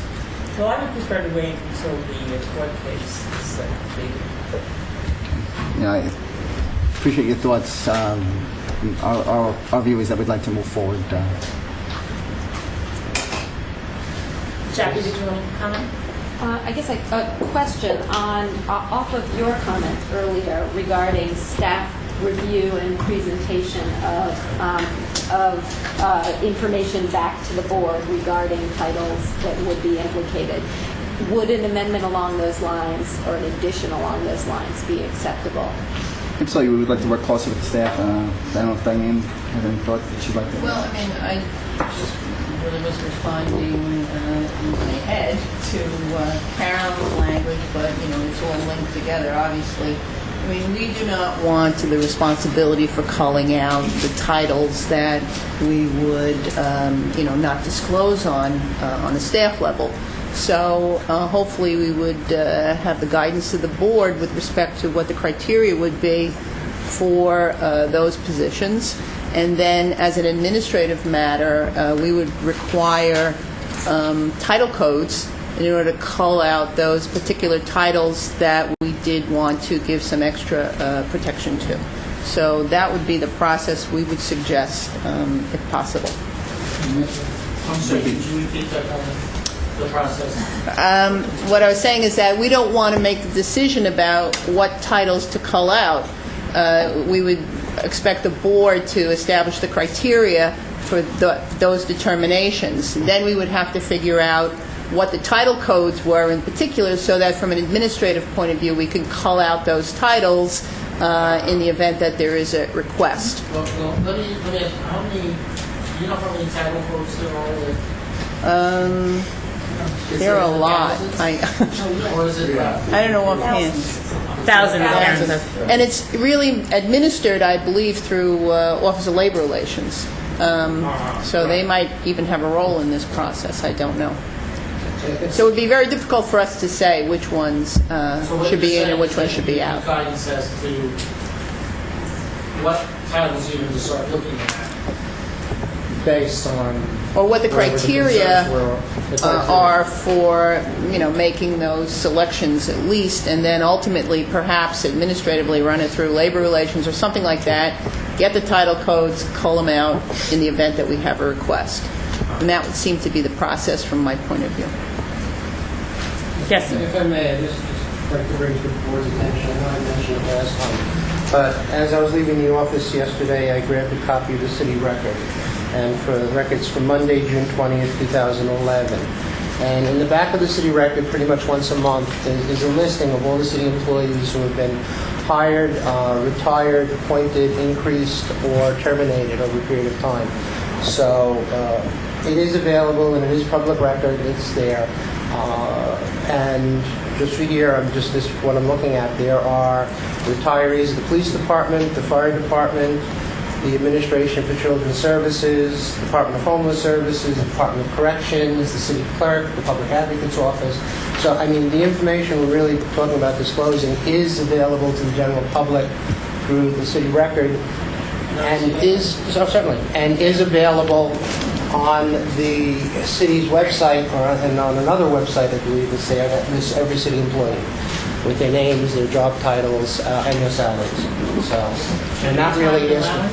Excuse me? A retirement allowance? No, it just says their salaries. Oh, the salaries are listed. Yes, I know, but I'm saying we're saying, but the biggest issue we've had to date on this has been the names, and just my point is the names really are out there already. that we're doing it. It's just, all they're going to do now is say, add the names to the people with the retirement allowances. And the only other thing we give in disclosure, as I understand it, is we give names, we give retirement allowances, and we give the reason if it's service or disability. And that's all we've ever disclosed in the past. And retirement date, Karen. Which is in the city record. It doesn't identify the kind of requirement. No, that doesn't. That just says retired. But I'm just saying the question of the names is out there. The amount. And the salaries that has them. Yeah, and so the pension amount is actually. That's correct. That was only their salary when they were retired. So, unless there's further discussion on this, I'm sorry, go ahead, Ben. So on the first resolve clause, when they had the language that I think, John, you had indicated that the board will make available all pension information in accordance with the public officers law subject to any legal prohibitions against disclosure, so on and so forth. Is that? I think that's okay. I think maybe if I can make a suggestion on, I think, what two people have raised, the board will make available in response to a FOIL request all pension payroll information. That may clarify the issue for the other individuals as well, although I don't want to speak for them. So it may be worth it to read the resolve. What I was going to suggest, that I understand we have more on the agenda today, right? Maybe we could work on some language and distribute it to the board so that everyone's clear on what we're voting on. Does that make sense? When we go through and make a change, then we can ask the executive director to redline perhaps and take this up before the end of the meeting. Yeah, before the end of, but clearly before the end of the meeting. Yes. Yes. Okay. So just so okay. Go ahead. I know Jackie had some point about perhaps some clarifying language in terms of the board working with the staff to identify. Yes. We're agreeable to them. Right. Maybe we could just say, based on the criteria as established by the board. Right. Okay.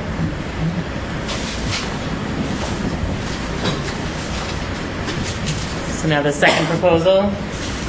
Correct. It's the real-time portfolio proposal. I'm happy to any questions on that. I think either Ranji or Janice can speak more intelligently on this than me, but we had some concerns about the actual information that will be posted. Is that information audited? Are we sure that it's accurate? I think, again, the mayor's office is completely on board with the controller's office as far as transparency, but we do want to make sure that the information that is posted is accurate. The information that will be posted will be unaudited. Unaudited. Unaudited, yes. One of the guiding principles here would be that nothing would be done to diminish the current and future benefits for anyone. The information would in fact be unaudited, so you kind of have a screen which would tell you as of the end of the previous day what the market value of the fund was, and then you would click on further and you'd be able to see the holdings, but they would be unaudited. So that 20% of our portfolio in the next year will be illiquid and therefore not marked to market. How will people understand that a lot of the information is A, unaudited, and B, stale? Two things. One, would be footnoted appropriately. I think an example I might use in terms of the daily market value is that CalPERS has. CalPERS has lists their market value, but they footnote, for instance, private equity, private real estate, so there'll be appropriate footnotes. Hedge funds and opportunistic as well for us. Capturing the various asset classes, yes. Just to make it simple, a disclaimer right in the front, like, Right. It'll be laid out. telling you everything that it's unaudited. Private equity as of a date, real estate as of a date. Right. It's a half a page of disclaimers. You said CalPERS does something like that. CalPERS has it. Yeah. Yep. I mean, and that would be the front page, the disclaimer. Right. Does CalPERS also disclose their actuarial values in addition to the market values so that people have information that's driving the accounting rather than just the market volatility? Do you know? when you go on the Calpers website, what you see is the unaudited market value for essentially the previous day.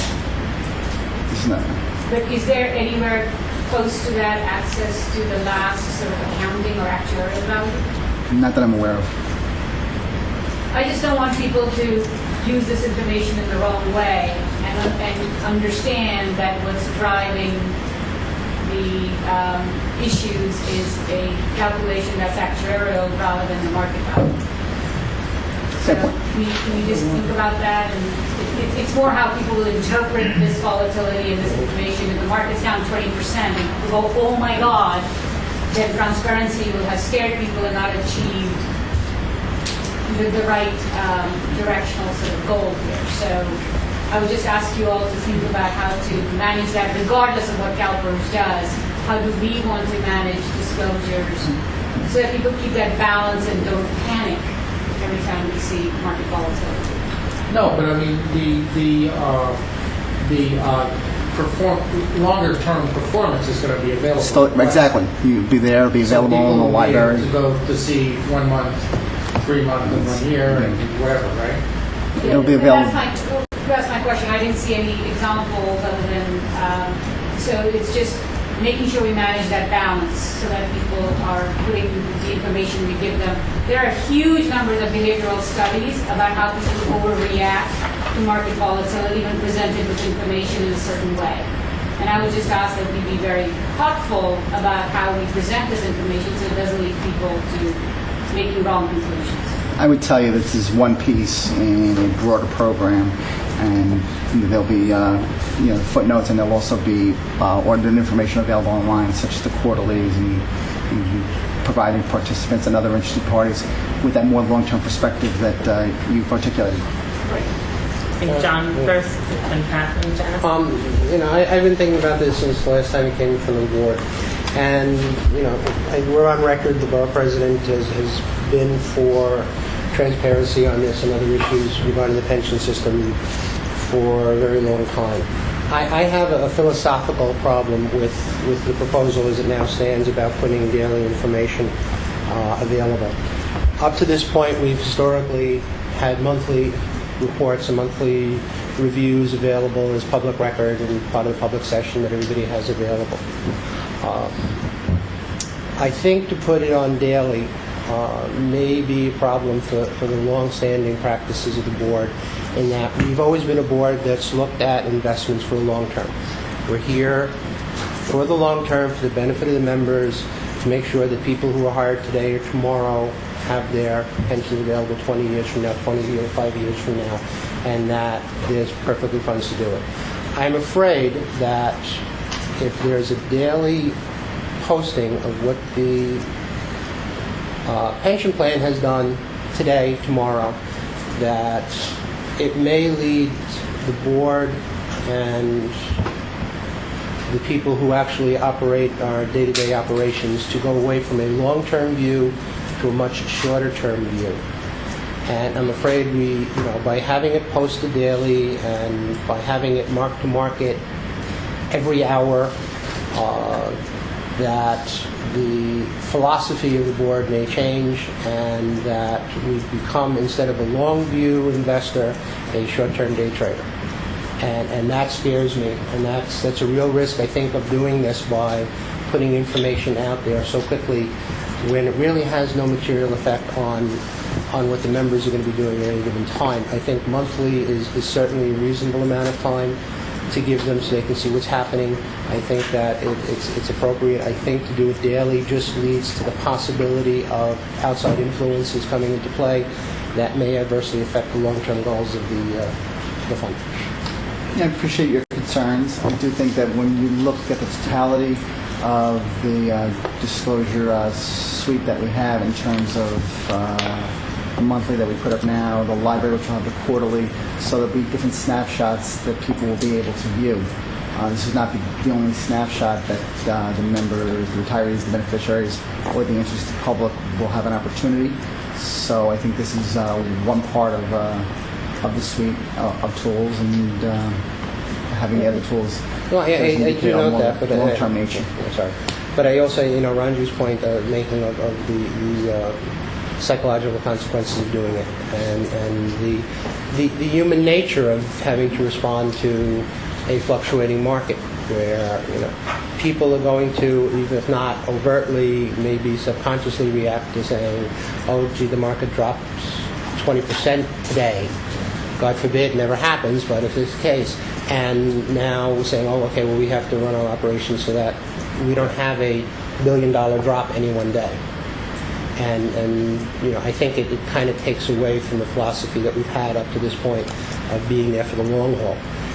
And that's my concern. And with that in mind, I would, my motion would be to amend the existing motion to put the word monthly in, so that the board authorizes the controller as the custodian of New York City's pensions fund to include NYCERS monthly holdings and performance data in the New York City real-time portfolio project. And that would be my motion to the board. And I think that to amend it. We're already doing that. No, I said we're not. We do monthly. Well, we do monthly now in terms of performance, in terms of the various asset classes. I think what this envisions is daily. This is fun. Right, fund level and daily in the and within the holdings and such. So I appreciate the amendment. It's not something that our office can agree to. I think when we look at the various tools that this board has worked with our office to agree to make available, then when we look at the whole totality, I think it doesn't diminish from our view of the, as you articulate, the long-term investor and such. So, well, thank you for your thoughts. It's not an amendment that we can... I didn't ask for a friendly amendment. I made a motion to amend the proposal. If there's no second, then it's not a question. But right now, I have a motion to amend the existing motion. Well, first of all, what is the need for daily holdings? What is the public benefit of having our holdings put out there on a daily basis? I think it's important for the public to see the investments, and that and again, they'll be in the aggregate, won't be by manager.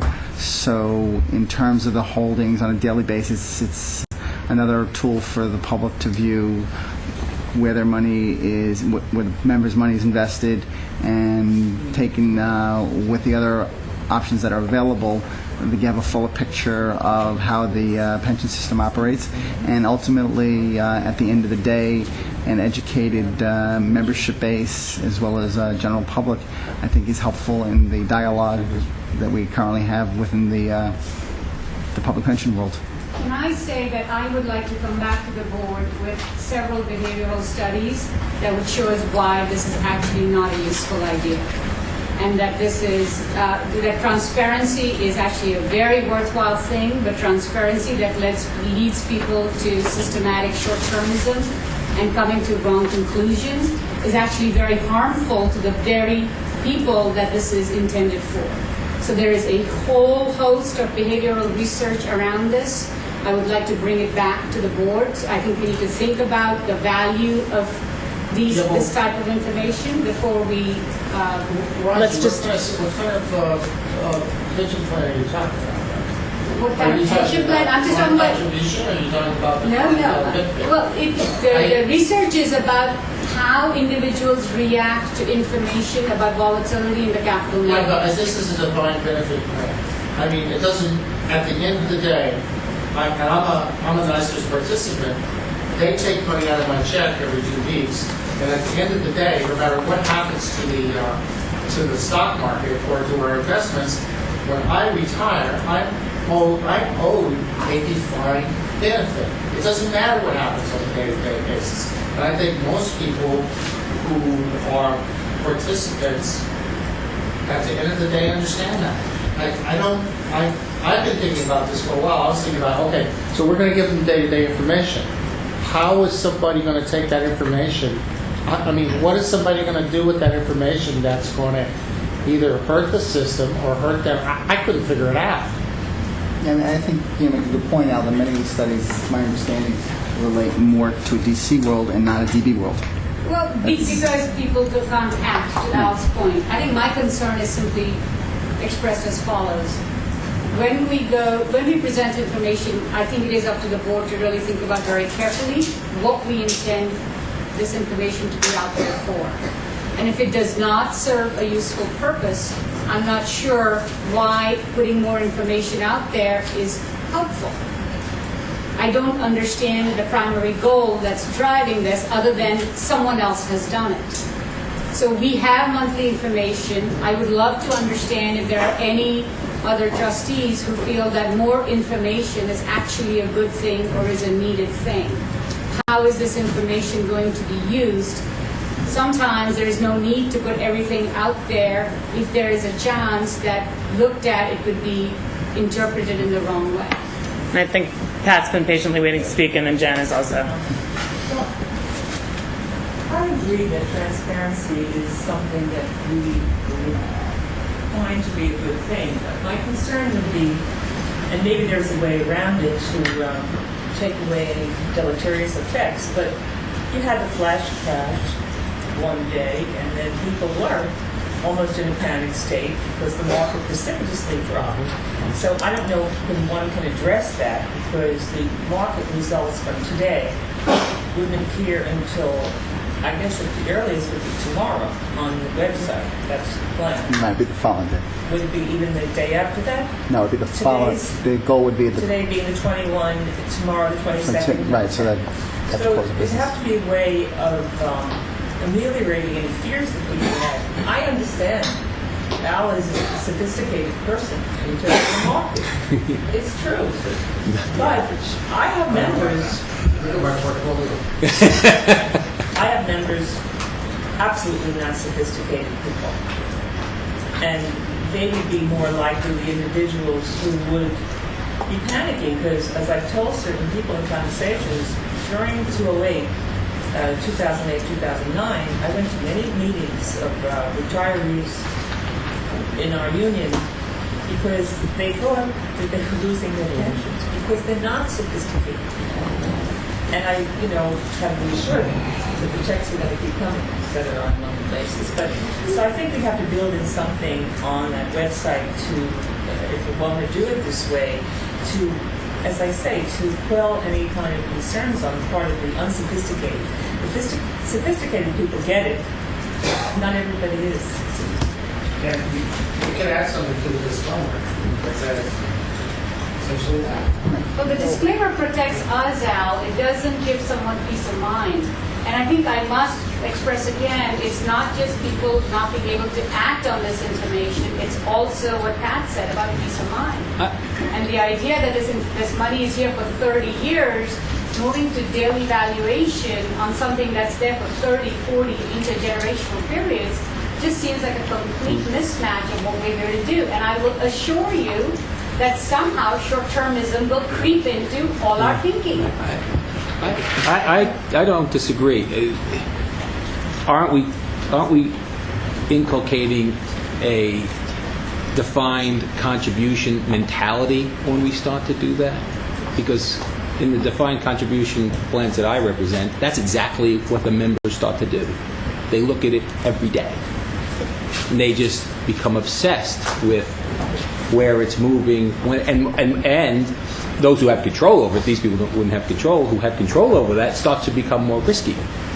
And then get clobbered. Now, they wouldn't have that, but they would have my concern is that the membership would start to see it as, we're not risking enough because it's a very sophisticated analysis, and they start to compare it to the Dow or to the equities markets completely, and they start to say, well, you're not performing, or they're that starts to creep in. I agree. The short-term kind of, a monthly, I think is pretty. I think we have pretty transparent, don't we think? Let's try to keep the discussions ordered, and I think Janice has been waiting to speak. I'm sorry. No, that's fine. Just want to make sure we're all getting our thoughts out there. Just a couple of observations, listening to everybody speak. I think that we want to make sure that we don't have a false sense of transparency here, that we are actually providing transparency into something meaningful. And in terms of pension health, holdings are not, holdings valuations are not any kind of an indication of how healthy a pension plan is. And by presenting just the asset side of the equation, without showing the liabilities, doesn't provide any information and may give a false sense of security or a false sense of alarm. So I think we want to think carefully and consider what exactly we're trying to accomplish by transparency.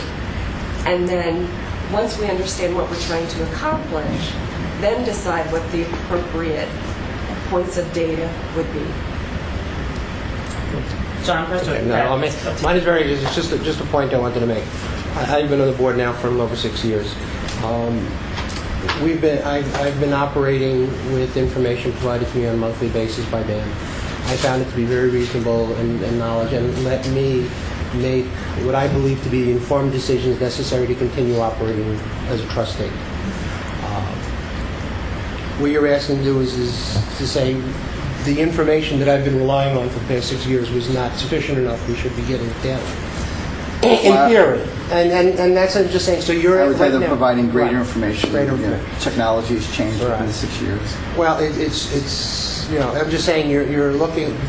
This proposal is looking to give information more than the board has ever had in the past, and we're the ones who are running the plan.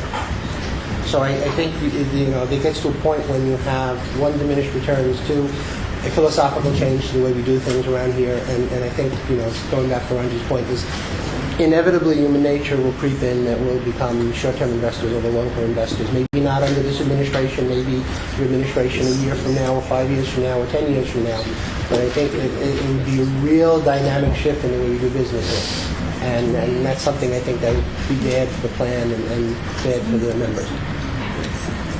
And nothing, I think, nothing would be done here because it is a defined benefit plan. Would reduce the benefit to current or future members, and again, I think when we look at the totality of what the board has adopted in terms of their leadership, working with the Controller's Office, in terms of transparency, this is one more insight and one more tool, and I think that the way we've kind of laid it out in terms of having it, rolled up into the aggregate does prevent a lot of some of the concerns that have been articulated by the board members in terms of trying to day trade or what have you. So, any further discussion on the real-time investment information? No, just that I'd say, I think that people underestimate the ability of our participants to, get this information and not need to go to a psychiatric hospital because of it. And I think that, and I think that I'm not going to have a problem explaining to the people who work in my office if they come to me and say, oh my God, the market dropped 5%. Don't worry about it. You have a defined benefit plan. No matter what happens, you're going to get what you got coming to you. Don't worry about it. I think that's a really short explanation, and I think over time, plus the whole point of what I think the controller is trying to do here is that for the history of this pension fund and the other systems, this thing has been a black box to the public.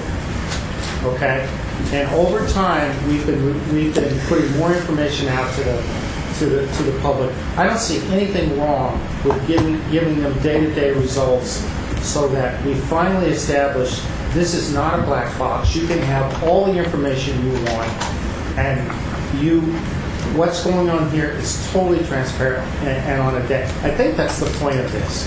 I don't see anything wrong with giving people day-to-day information. Now, I'm just on the side. I represent defined benefit plans. I've been spending the last 2 years telling people they're not going to get what we've been telling them they're going to get because the money's not there. So I don't know I don't know that that's something we can go out and tell thousands and thousands of people, our membership, that no matter what, if the world crashes tomorrow, you're still going to get what you're going to get, because I don't feel comfortable telling people that anymore. Since 2008, I've done nothing but tell them the opposite. Mr. Green. Yeah, I want to err on the side of more information. I was part of retirement And I could tell you, yesterday, today, or tomorrow, what was going on in that plant. It was, in fact, a black box with a black curtain, underwater. I think the more information you put out there, the better. And, I do think we have to be careful about underestimating the people who are in your plan. People come to me and ascribe to things in different plans, and I say, how did they know that? And I check it out, and it's there. And I think the other part of it is that many people, you're not going to be in a position to just, I'm going to change my allocation, I'm going to do this. It doesn't happen that way. I know that in the 401, I made a mistake. When the market went down, I changed my contribution. And the not so much contribution, the allocation grid money is going. And a friend of mine, I thought unsophisticated, said to me, I wouldn't do that. I said, oh yeah? He said, yes. I'll be back on top before. And you know what? They were right. And I thought that person didn't know what they were talking about. I think that the other part of it is putting the information out there. I don't think this is what this board can do, or what the controller intended, but is to say to the world, here, take a look, come to hide. And I think that's an important thing. People will misinterpret. You can give them the best data in the world. I saw the chief come on the table, and every time the chief pops up, I start sweating because I have seen so much misinformation in that paper that it's scary. So I'm for doing a little more. Thank you. Okay.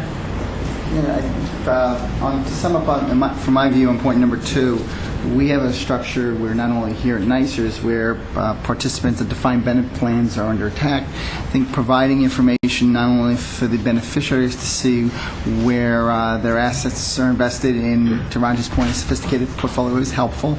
And because you now have what I like to call a clear box, it allows us to have a debate with not only the confines of this room, but outside of this room, on the benefits of having a defined benefit plan and what the workers for the city have earned and worked hard for over their lives. They shouldn't have to feel because they have a benefit that they should be under attack, and having that information out there for the people to see that it is a clear box, I think helps provide the debate. The educated public, I believe, and an educated membership is our and this board's best friend in that debate. And I believe that information will help us be able to move forward as part of that debate. It's a tool. John, you had a question? You have heard some of us express, certainly speaking for myself, great concern that, in fact, the attempted transparency does the opposite of what we see. It actually confuses people and creates more uncertainty when, in fact, you're trying to do the opposite. Is there a disclosure? Is there a way is there something you can come back to those of us that actually are worried about this in terms of how the information is presented? Can we actually, as a board, approve what is being shown and how it is being presented so that our concerns are ameliorated?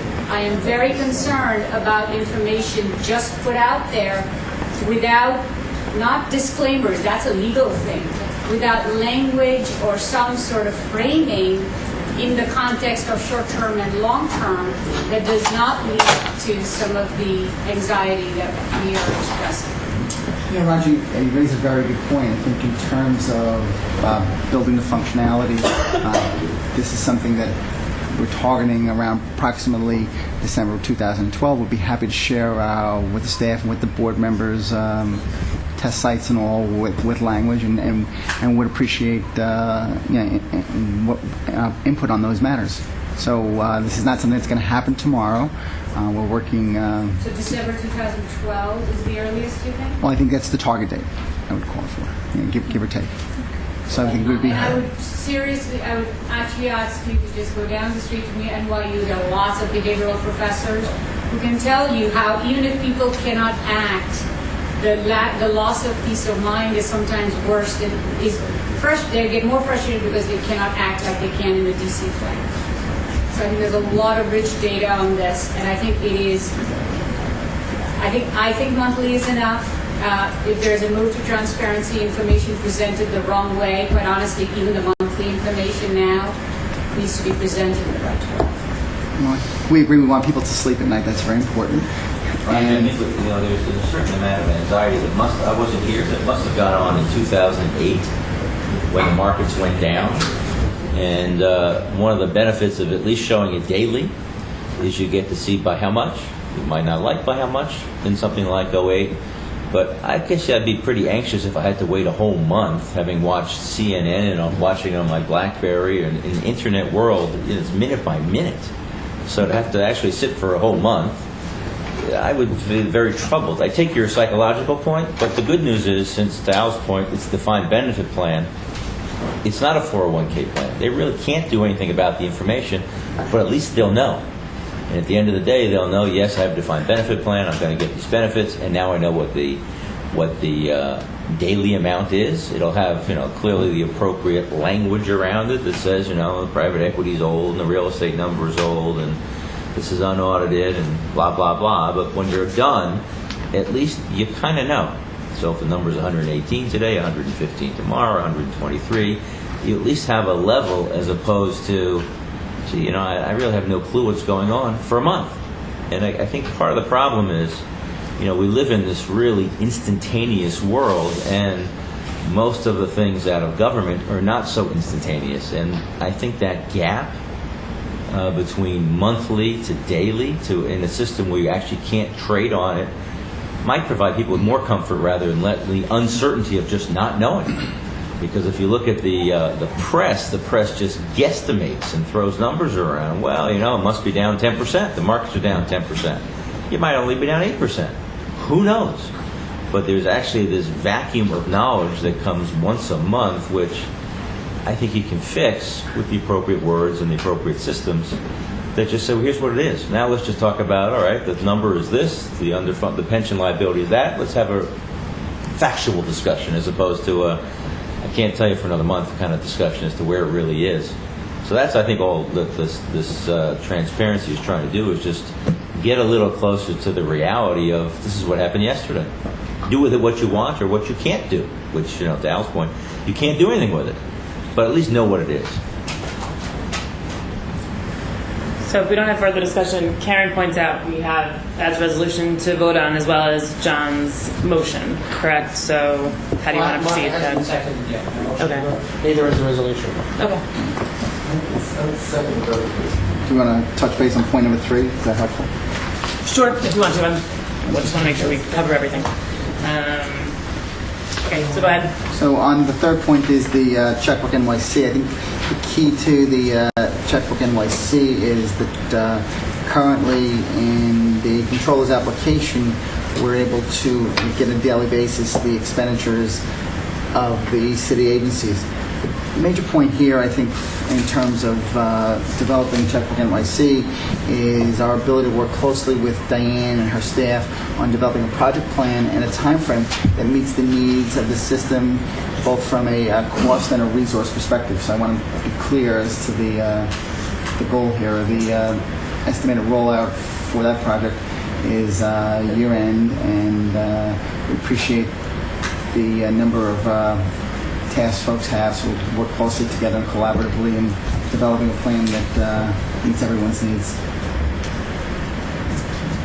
If anyone has any questions, please. Yeah, Diane, could you talk to this issue? Sure. I think while we don't really have an issue with the content or the construct, that there are some issues sort of from a implementation point of view with respect to the mechanics of making this happen. I think really it's derived from the fact that the city and NYCERS have two independent and different accounting systems, essentially. So the concept of integration of our system or our information into the city model, I think is probably a pretty complicated endeavor. And at this point, I really don't know what would be involved in the specific or what the timetable would be that would be appropriate to say that we could pull it off.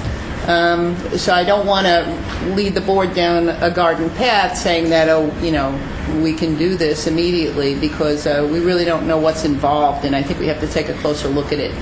What I do know is I asked our finance division and our IT division to take a first cut at looking at this, and they had some first impressions I'll just share with you. One is that the website that the city has is a single integrated application that is the FMS system, and that to integrate our system into theirs, into the framework, would probably be a major project if it's even possible. The ACPAC, which is the model that we use, chart of accounts, differs from the controller's website, so we need to map from one to the other to integrate the categories. The fields on the website don't really correspond to the same fields that we have, so there would be further mapping work. And we would need to figure out the right SQL servers and whether there are restrictions in using these particular tables. And with respect to the scope, there would be lags between the transaction time and the time that each transaction is posted on ACPAC, and this is due to our own reporting lags, and so that's a consideration. And then this concept of real time. So based on our operation, various processes have different time frames, and multiple files might need to be transmitted at different intervals, and that might require dedicating resources just to manage the transfers. So I don't really know what would be involved from a resource allocation point of view, but my point is really that it's complicated, and one of the issues is, we've been working very hard on is the implementation of FileNet, and that is a multi-year project. And as the board knows from the budget discussions, that we have been deconstructing all of our business processes, analyzing them, and then reconstructing them, and then building workflows that emanate from those changes. And the IT staff is pretty consumed with that process. And most of you know Liz Reyes, who's the IT director, just had a baby. So she's really not even on hand at the moment. So I really would have to say, we would like a little time to sort this out and to really come up with some realistic approach and a realistic timetable. In terms of what Diane's had to say, I think obviously, we have looked at this, and I think Ethan nailed it ahead in some ways in terms of the mechanics involved in creating the standard interfaces and mapping those into the chart of accounts. I think that given the sophisticated accounting system you have, which is of course different from the FMS feed, it's our view, and what's important is that we obviously sit down and talk about that and develop a time frame and a work plan that meets your needs. I don't know that it would be the a Herculean undertaking. I think that your accounting system here is pretty sophisticated, and I think could be mapped fairly straightforwardly. Well, I think the dialogue I don't know the answer to it. That all I'm saying is, reflecting what my staff has indicated to me, and I don't really know the answer. So we're happy to work with you folks, and obviously we're going to implement whatever the board decides. But I think there are some unknowns, and I think the board needs to be cognizant of the fact that it is going to be a diversion of resources. I think as well, the dialogue is important. We appreciate the resource constraints, and believe that we can work well going forward on those issues. Might it be possible to, again, add something to this resolution that takes into account this conversation and the need for an ongoing communication? I realize that it already It already anticipates working, that NYCERS staff and the controller's office will work together. Perhaps we can spell out a little bit more what will happen in terms of developing a plan and articulating what NYCERS resources will be used to implement this plan, and that the board could get a report back on the initial conversations there. Once there is a better sense for the kind of NYCERS resources that would need to be dedicated, as well as what a reasonable time frame is from the agency's perspective. Yes. Who's in checkbook NYC now? There are currently about 141 city agencies, which we were able to have checkbook up and running in fairly quick order. I don't know the exact time frame, but it's essentially all the city agencies. So you can go into the controller's office, you can go to the community boards, and you can capture by time frame. Right. FMS, yeah, the FMS 3. What about the teachers' retirement system and the fire and the police? Are they in it? We're currently having dialogue with teachers and police. Fire's Not in it now. right now we're having dialogue with teachers and police to also adopt this system. Fire is a little bit different because they don't have corpus, so you'd actually have some of the expenses from the pension unit within fire in FMS, but as far as the corpus funded systems, we are having dialogue with the sister funds. Sister funds being teachers? Teachers, NYCERS, and police. And BERS. And BERS. Thank you. Just if I may, the way we've addressed this up to this point kind of been as three separate issues. I would ask the controller's office, since it's been presented that way, instead of addressing this as one motion of all three, that it be addressed as three motions, one each, and I think it might be helpful to the board. So it's up to you, Mr. King. Well, why don't we can do the one, and then we can take each three separately if that works. If we do the one, we don't need the other two. We have the three separately. That's what I'm asking. I'm asking if we can just take up each individual item.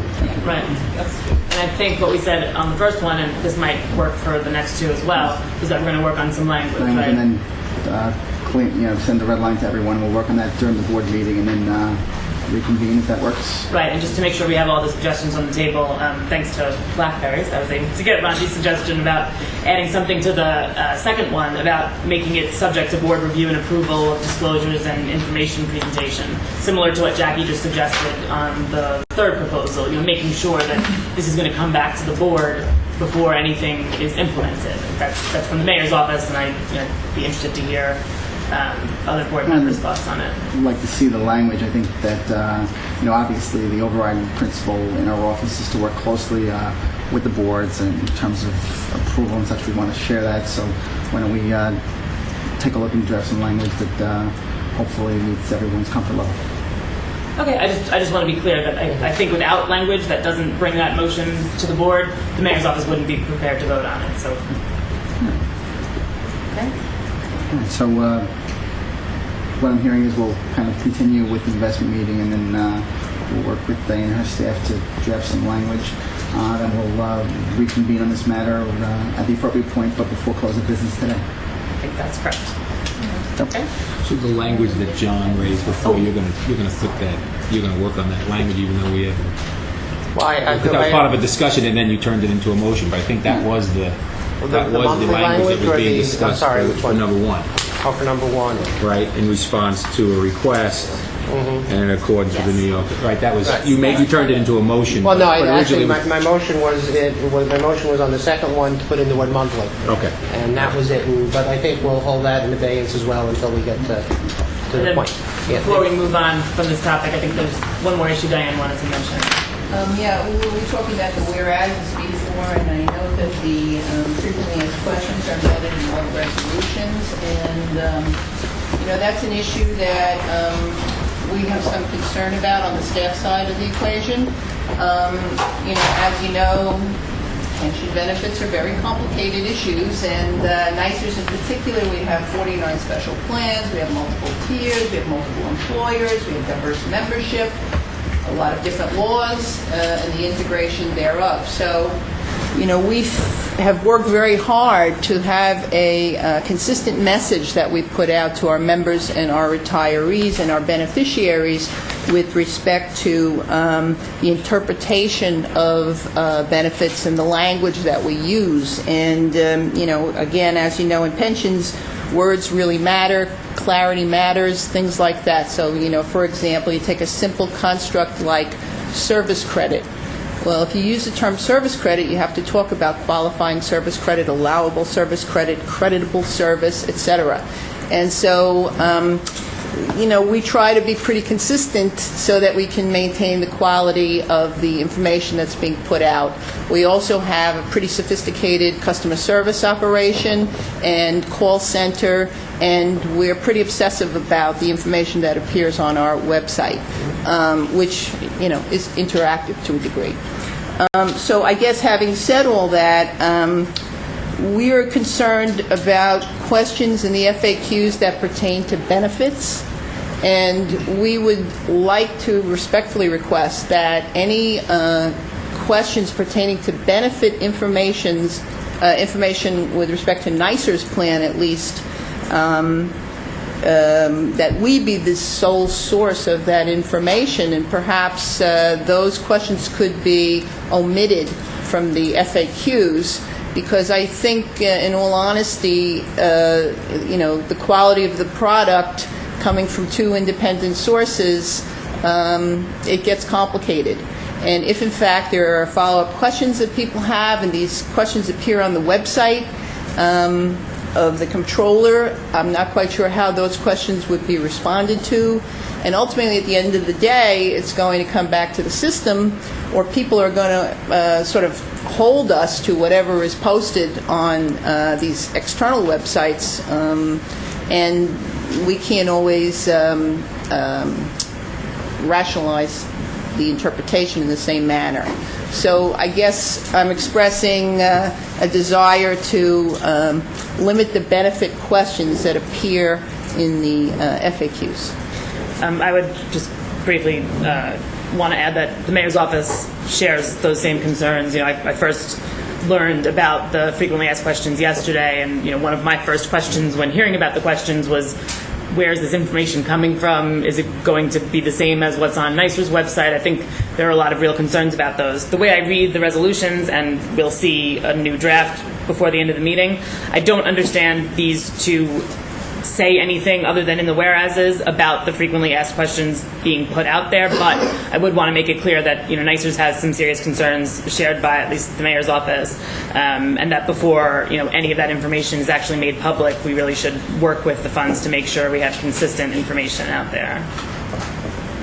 Yep. Yeah, there's no doubt that on the benefit side, there's a lot of intricacies and subtleties to the statutes that are very important. In terms of the FAQs, which I know our office supplied, and working closely with Sharif over the last few weeks, that we'll be happy to work with you and make sure that those questions have a level of comfort for all parties involved. Appreciate your concern about the. Okay, I appreciate that, but I would like to take it one step further and just have NYCERS be the sole source of benefit information with respect to, interpretations of law, implementation thereof. I know you have the draft, so I think rather than sort of have a conversation now, as to which questions are which, why don't we sit down and work through the draft, and then those questions that you feel may sort of have benefit implications or may have some nuances that are kind of go into the benefit area. That's something that we can work on and make sure that there's a consensus there. That would be just. Maybe I'm not opposed, but my suggestion is maybe when it gets to the issue of frequently asked questions regarding benefits, that the controller's website just direct them to the NYCERS website. That would be a good solution. That way, and if you want to have discussion with them, what's on that website, I think it's great. But just, I think the unifying voice on those issues, especially when we're talking about the concerns of the members, one voice and one clear is very helpful. It might be just a button, FAQ on benefits, click it, and it takes you to NYCERS website. We'll go through the questions and sit down with Diane and work today. Okay, that works for us. Okay, so no further discussion on this. We'll move back to the investment meeting and come back to this before the end of this meeting. Thank you.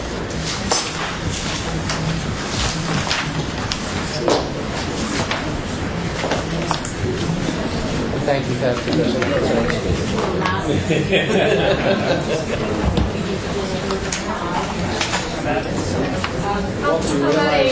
You're always on camera now. I didn't notice till after I was told them. Could I cover the meeting? Reconvene in 20 minutes? You're still live.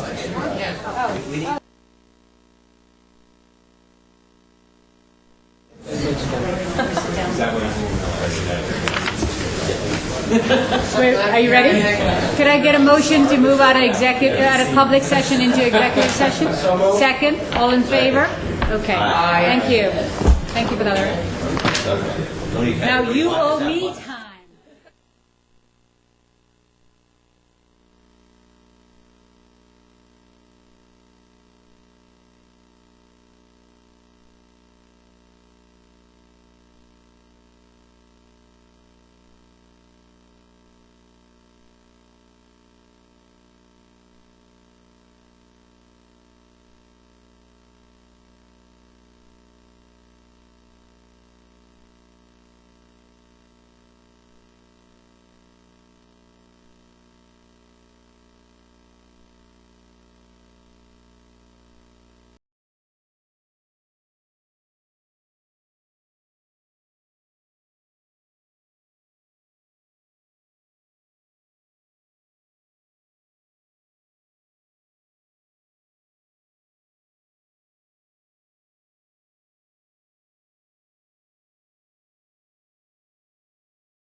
So, you have before you a revised resolution from this morning's earlier discussion. A couple of points I'd like to make before we start. Trustee Zaccone had asked that we break the reso into 3 individual parts, so that is our intention. 3 resolves, we'll take each one separately, so for the record. The other point I'd like to state is that in working with Diane, there was some question as to the FAQs. So I believe we've removed the references to the FAQs. And I think would also say for the record that we'll work closely with NYCERS and Diane to cull the benefit issues that Diane underscored previously. Can I clarify, though, what Diane had asked for was that the NYCERS be the only source of information about benefits? Was that your characterization, Diane? Well, we would like to be the sole source of any benefit information that gets posted on the web. Hopefully that would be on our own web. So is that something the board wishes to request here? Yes. We'll look at questions and clearly. I think, but that's a policy issue, not a question, really. So, okay. So you were talking about a link on the controller's website to NYCERS. Is that what you're talking about? We'll have, That might be an implementation idea. I think what we're visualizing is we'll have a standard FAQs that will deal with many issues, many investment related, and we hear the board as it relates to benefit issues, and we'll work closely with the executive director to. So that would be listed on the controller's website? That's correct, yes. I am confused as well. Yes. So, like I said, on what we're working on with not only NYCERS but the other staff as part of the pension transparency initiative is frequently asked questions. As part of that initiative, we've sent to the systems a series of questions, which I think in the draft number approximately around 100. There are questions that relate to investments. There are questions that relate to other items. And as part of that initiative, the FAQs would be on the controller's website as it relates to the Pension NYC suite of activities. I'm sorry, I didn't get the list. There would be, as it relates to the pension NYC suite of activities, such as the inclusion of the quarterly reports, monthlies. We'll have this FAQ feature. The FAQ feature will reside on the controller's website. But we understand the board's direction that, as far as the benefit issues relate. Okay, so just so I can clear in my own head on this, and forgive me. I'm not sure what you're clear. Right. Yeah. Let me ask and see the question. My understanding, and please tell me if I'm wrong so we can get clear, is the controller will do an FAQ on its website. That will deal with the board structure, the board process, how investments are made, all these general things. But when someone has a question regarding benefits, either what their benefits are or how benefits are determined and all that, because of the complex issues involved with that for each individual tier and special plan and everything else, they will be directed to the NYCERS website. And the NYCERS website will then present the information regarding actual benefits. Is that what I understand? The only thing I would say is, clearly as it relates to the benefit questions that will not reside on the control site, how that link works out. That's okay. That's not a mechanics of it, I'll right. But so I can't answer that. NYCERS will be the one to do that on however it's done, but they'll be the one to make the determination. Our executive director and the staff will make the determination of how to answer the questions and what answers will be proposed. Correct. Thank you. So the FAQs regarding benefits will not be on the controller's website. They'll be either directed or linked or something to the NYCERS website to be done. To be determined. Okay. Now I'm clear. Thank you very much. I can just restate so I'm clear. Okay. When we reviewed the questions, there were 100 questions, 33 of which were benefit related. So my understanding from this discussion is that that those 33 questions will be culled out in that they are benefit related, and that any benefit questions that perhaps appear or are present or on the controller's website in any manner will be linked to NYCERS ultimately for response or information. Is that true? Correct. And we'll work with you in how that works out. Okay, fair enough. Any other questions, concerns, reservations from you, Diane? Well, I got to say, I stand by my previous statement with respect to the third resolution. I don't think, this language, with all due respect to the controllers drafters, addresses the issue of resources and timetable.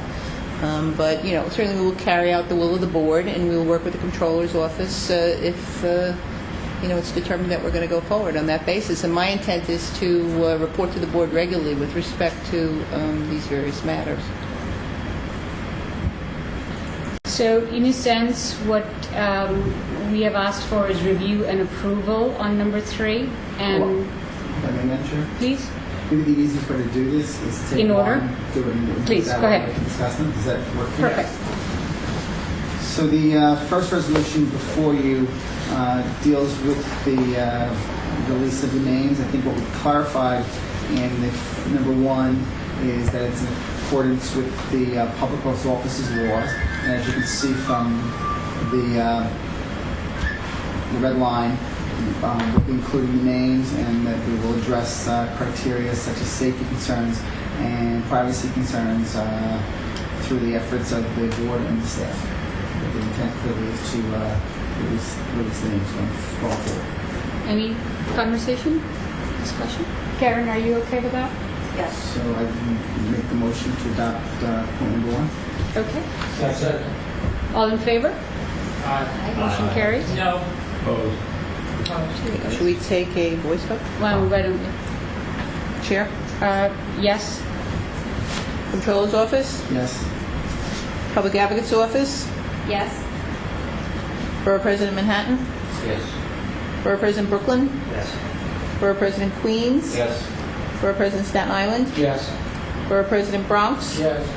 International Brotherhood of Teamsters? No. And I'd like to just make a comment. Greg Floyd, the president of Local 237, apologizes for his not being here today, but he had to leave to go to attend the convention. He's very strongly opposed to this because he's concerned about the members. And I understood from an earlier comment that some people have very sophisticated members, and we have some that are as well. But we have many who are not. And Greg was very concerned about there being subject to perhaps scamming, and some people understand that there's money coming in.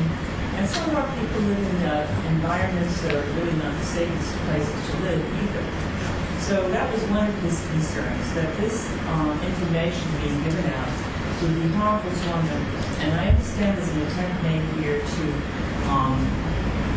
make it so that that wouldn't happen. But his concern is that it could happen regardless.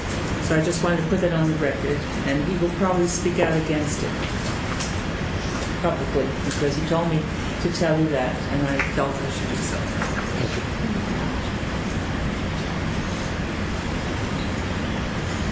I'm sorry. Transport Workers Union? No. Fiscal Council 37. Yes. The motion carries. It's resolution number 13.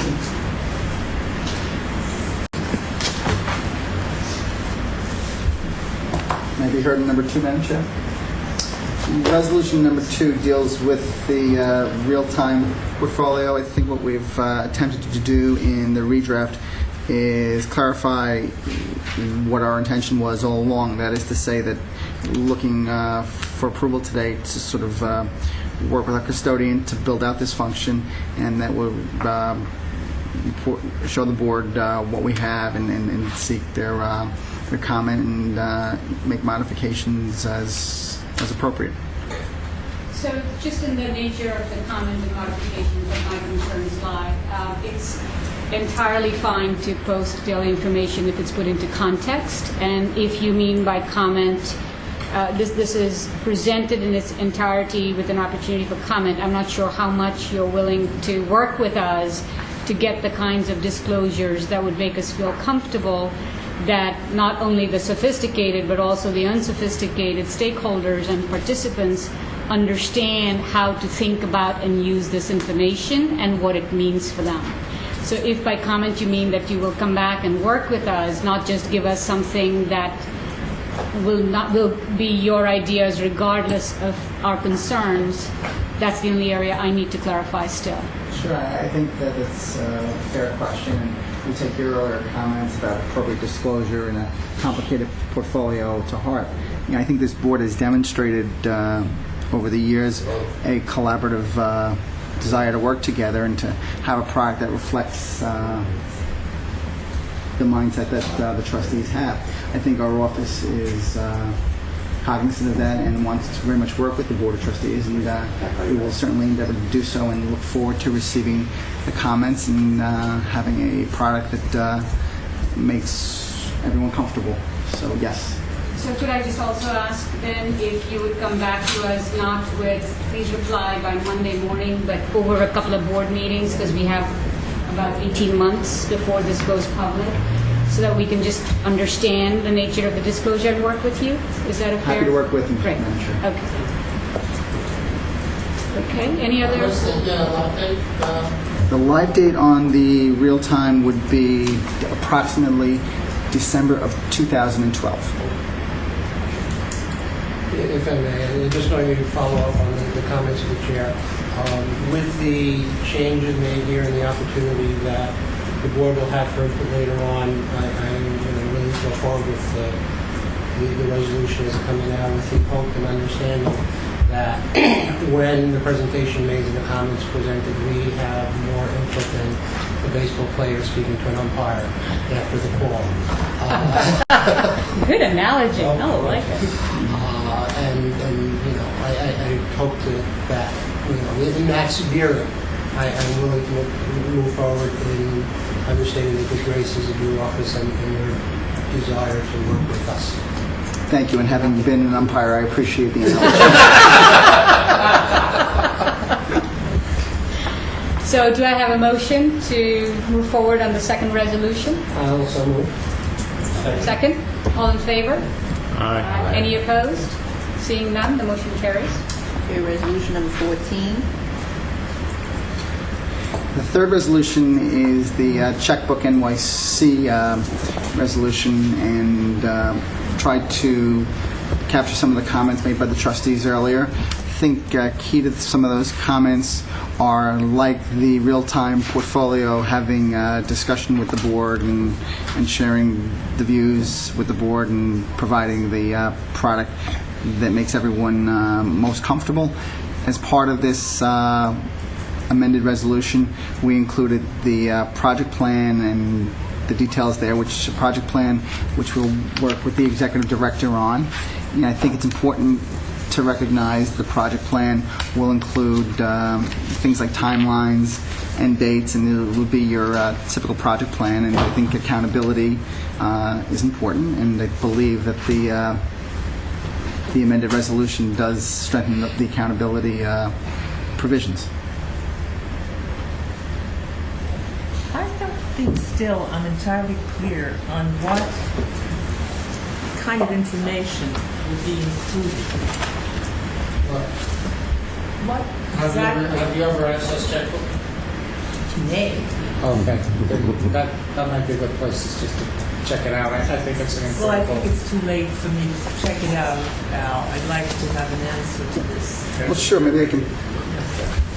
In terms of the Checkbook NYC, what Checkbook NYC does is post online daily agency spending for the City of New York agencies, such as the Comptroller's Office or the community boards.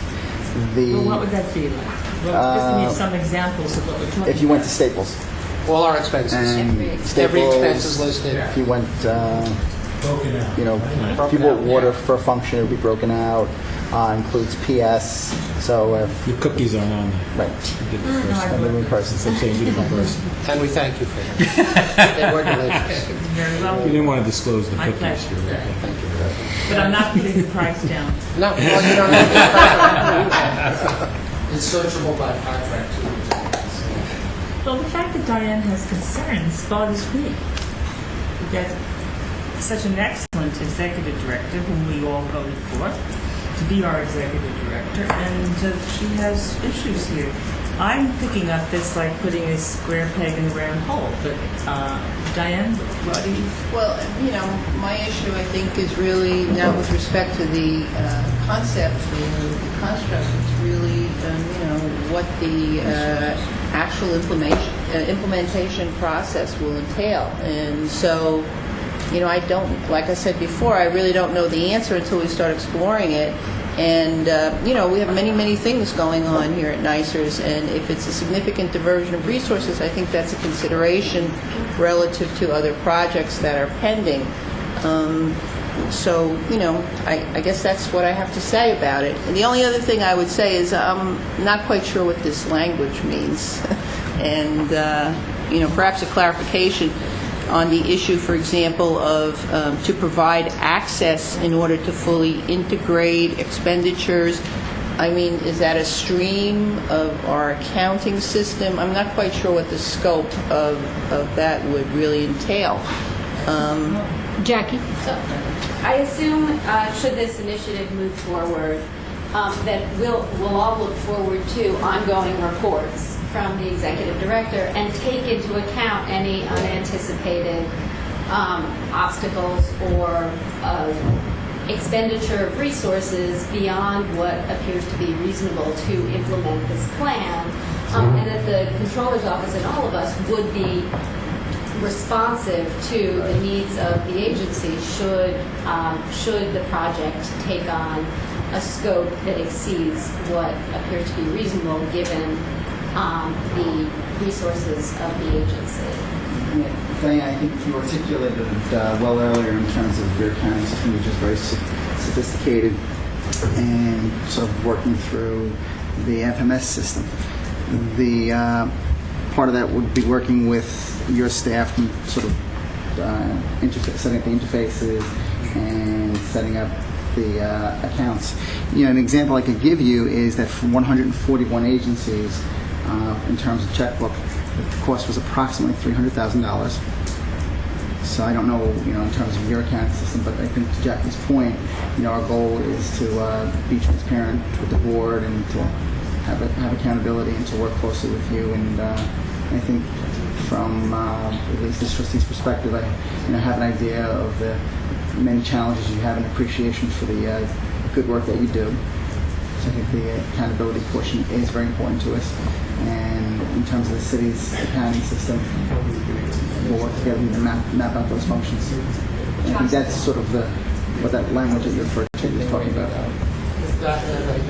appreciate it with the checkbook NYC system, but I know there's, I guess, 140 odd agencies and offices that are now present on it, which includes all the electeds, all the community boards, and other areas. But that was really just transferring one FMS system over to checkbook NYC. So I think, in all that was one system transfer. Here we're talking about then bringing another system transfer in and having to try to integrate that in. I think it's a much more complicated process than what's been done prior to this date. And, as a trustee, I'm always concerned of where the resources of the fund go to. And while the process is ongoing, because of that, I'd ask the executive director to come forward to us, with estimates on planning plans, costs, and the resources you would have to put forward towards it, because maybe some of that we can just say, well, maybe we give the raw data to the controller's office and have their staff incorporated, where we just check and make sure that the accounts are the right accounts, so that it's not unduly burdensome on you. Well, I appreciate that, and, I think I'd like to modify the resolution to that effect. Well, I appreciate it further. I think you have tried to do that, and obviously we have where we are. So I think I will second what has been said and say that on the basis of how open-ended and vague this is and non-specific, it's really hard without another step in this process of review and approval along the lines of what Jackie described to understand what this means for the staff. So that is our concern. And I would add that the rollout for this function is December of the end of the year, so we have a few months, and obviously we'll hear what the board is saying in terms of having that communication, and that'll be important. We want this to succeed for everyone. But again, we're not voting for, we don't know what we're voting for yet. I think if this were amended to say direct staff to explore how to work and come back, it would be different than to say to work and give you the access. So the scope is completely undefined, and it's very hard to vote for something where it is so undefined. In terms of what you're offering on, Jim? Well, I just made it up, but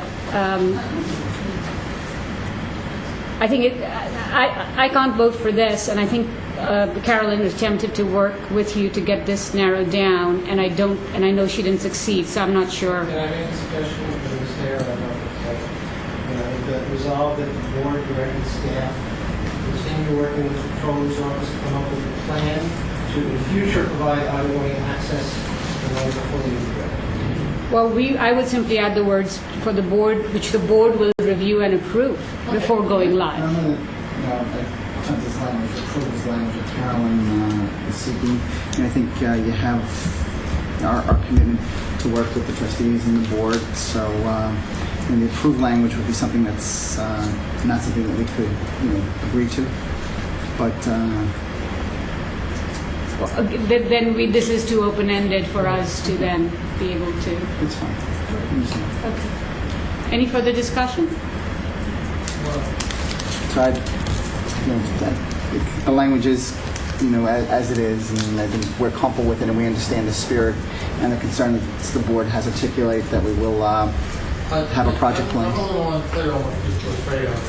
I don't know that the controller's office, if we pass the resolution as it's worded, is going to go in with the Gestapo and make the NYCERS staff do some impossible task. I mean, I'm a little unclear as to where that kind of fear is coming from. What I would assume is that based on what was written here, the controller's office would go in with Diane and her staff and try to figure out what it would require to replicate the checkbook. Now, if it's impossible, or if in the event it were impossible, I think the board would hear about that from Diane and her staff. We're not given that chance. Or if it requires an expenditure of resources, to report back to the board. Yeah, but at it's not like the if we need controller's office is not going to make if an additional anything. dedication of resources is necessary, that's a question for the board as to whether the board would dedicate the resources necessary. Well, Continue working it with- seems from an earlier statement that was made by Diane, this FileNet that's going on. Is that right, Diane? FileNet, and there are a lot of people who are dedicated to that project, and that the young woman who was heading up the IT operation, is that, she's out with pregnancy on maternity leave? And so the timing of this is very tough, because I've heard it should be completed by the end of the year, so it seems unreasonable. But that doesn't say that. Well, yes, it was said by the end I'm of the saying year. there's no timeline on this. I mean, Our goal is to work with the office. If the office can only provide what it can provide, what is his recourse? I mean, if Diane says, I only have so many people available to do this, we're doing it at the pace we can, what's the fear? But I think Diane is looking for guidance from this board, and she wants to know what her power can be to say Right. that to somebody. You can say that. Well, I mean, it's, I mean, have to be very clear about Diane is in a tough spot because we Yeah. have the controller's office, who's also a trustee on the board, asking for information and asking to be provided access, ongoing access to our systems. I think that's a concern of ours, and I think if we were, maybe I'm being too technical, but if we were to pass this in its present form, access has to be granted. I mean, I would just And comment that there's also an information security consideration, and we haven't looked into that area either, but it's another area. So I can step back for a second. I mean, on the flip side, we're giving total access to all the to everybody's pensions. What we're spending here, to me, would be just as important to let people know. You know, I wouldn't want the last thing any of us want is for somebody to feel like, well, every other agency in the city discloses what they spend, and the pension system, the big bad pension system, that has billions and billions of dollars, can't do that. No, I'd like to. I think what's at issue is a matter of process. Right now, we've listed that over 100 and some odd agencies disclose this information through Checkbook NYC.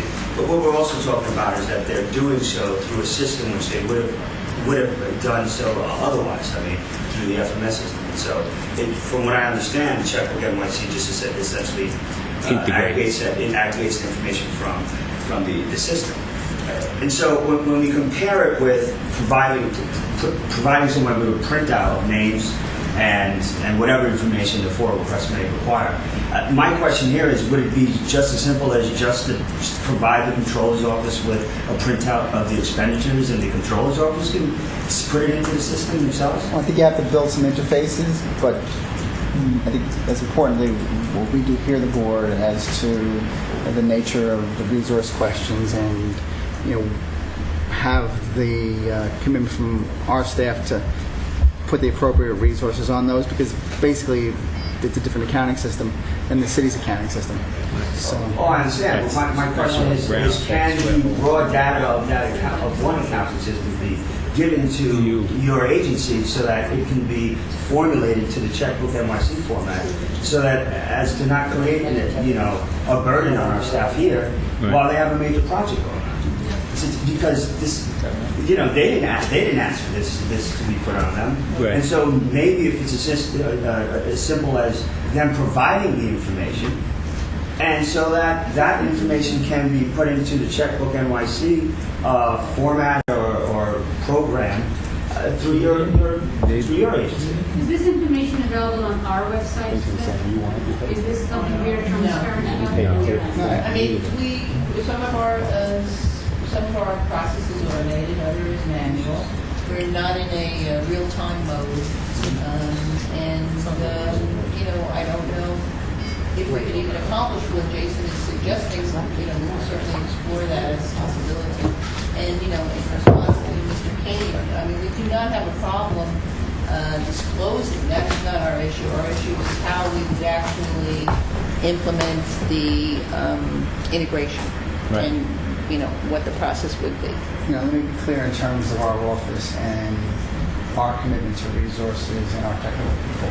That, to Jason's point, there is some need to be able to map this out so that the two accounting systems can talk to each other. But we hit the board loud and clear as to the resource questions. There's a strong commitment from our office to have the right people on this so that the burden and as much as possible is one that's not unduly placed on you and understand the sensitivities. I think that's why we've had the language of the project plan so that we can kind of flesh that out a little bit more. Jackie, given that strong commitment, is it not possible to modify the language of the resolution I think the board would feel comfortable if you work with staff, if the controller's office worked with NYCERS staff to develop a plan for the implementation, that the board could then have an opportunity to review. And we could set a time frame for that so that that is done on as expedited a basis as possible. Just as a practical matter, if we did agree to this and then between board meetings came back and said, this is taking up all our resources doing this, the board would have a chance, would be able to vote against it, right, at that point? And so to me, it seems like a logical midway kind of proposal, right, rather than make us, no, we can't do this. We're spending more money answering the thing than we are disclosing. We spend more than we actually spend doing the other servicing the actual pensions, giving you the information. I've noodled around some language, but just give me a minute. I'd like to confirm. Cookie break. Redux. Can we turn off the cameras, or what shall we do? Still on. No. Just a minute. Hopefully we'll take that.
we all agree on having the transparency of the expenditures, and I think that's the most important thing. To that end, I'd like to suggest on this resolution, the board directs the staff to continue working with the Controller's Office to provide a plan to facilitate and fully integrate NYCERS expenditure data into the database of the New York City government spending known as Checkbook NYC. I'm sorry, to provide a plan to facilitate and fully integrate And then picking up NYCERS expenditure data into the database of New York City government spending known as Checkbook NYC. Sorry, can you say it just one more time? Sure. So starting at the beginning, the board directs the staff to continue working with the Controller's Office to provide a plan to facilitate and to fully integrate NYCERS expenditures data into the database of New York City government spending known as Checkbook NYC. And the balance of the line would be deleted. Correct. Of which? That's all that. Yeah. So after the word provide, this provide a plan to facilitate, right? Is that, And get rid of this.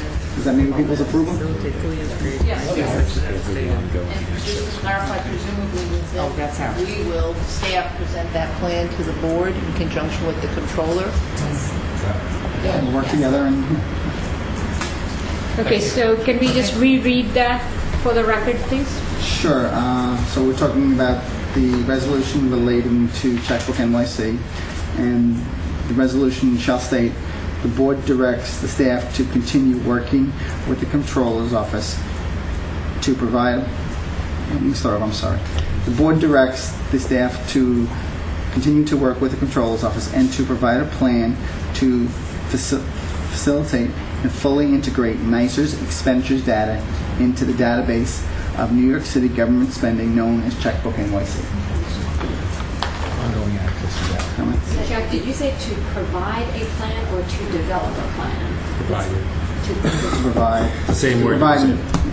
Let's say now. Well, but the staff and the controller's office are going to work together to develop a plan, right? Not to, and then they'll provide it to the board. Right. Okay.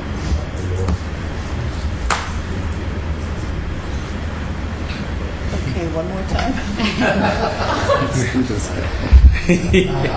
The board directs its staff to Gotta be able to continue read your own working with writing the when you do controller's it. office to develop a plan in order to facilitate and fully integrate NYCERS expenditures data into the database of New York City government known as Checkbook New York City. A plan.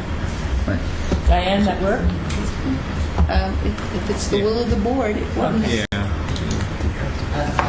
Thank you to the my staff for clarifying this and for making that more clear to me, giving me more comfort, I should say, with this, and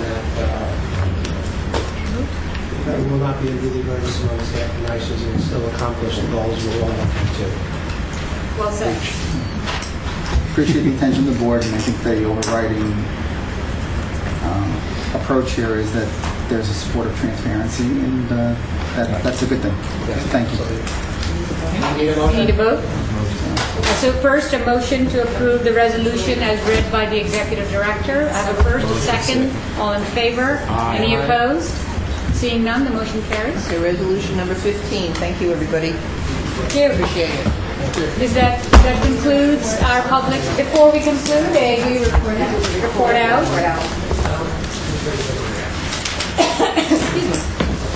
The board conducted an attorney-client privilege session where I can't wait. I can't hear. I'm sorry. The board conducted an attorney-client privilege session where it gave direction to the law department on 3 cases. The board took action on 2 opportunistic funds, the details of which will be made available when the contracts are completed. The board took action on 2 private equity investments, the details of which will be disclosed by the Controller's Office at the conclusion of contracts. Let's see. The board took action to terminate a manager, to hire a manager, and to terminate a fund, the details of which will be disclosed by the Controller's Office at the completion of the actions. And that is it. That's all that was done in executive session. Okay. Any additions or corrections? Okay, thank you. Motion to adjourn. First, second, all in favor? Thank you all. Thank you. Thank you.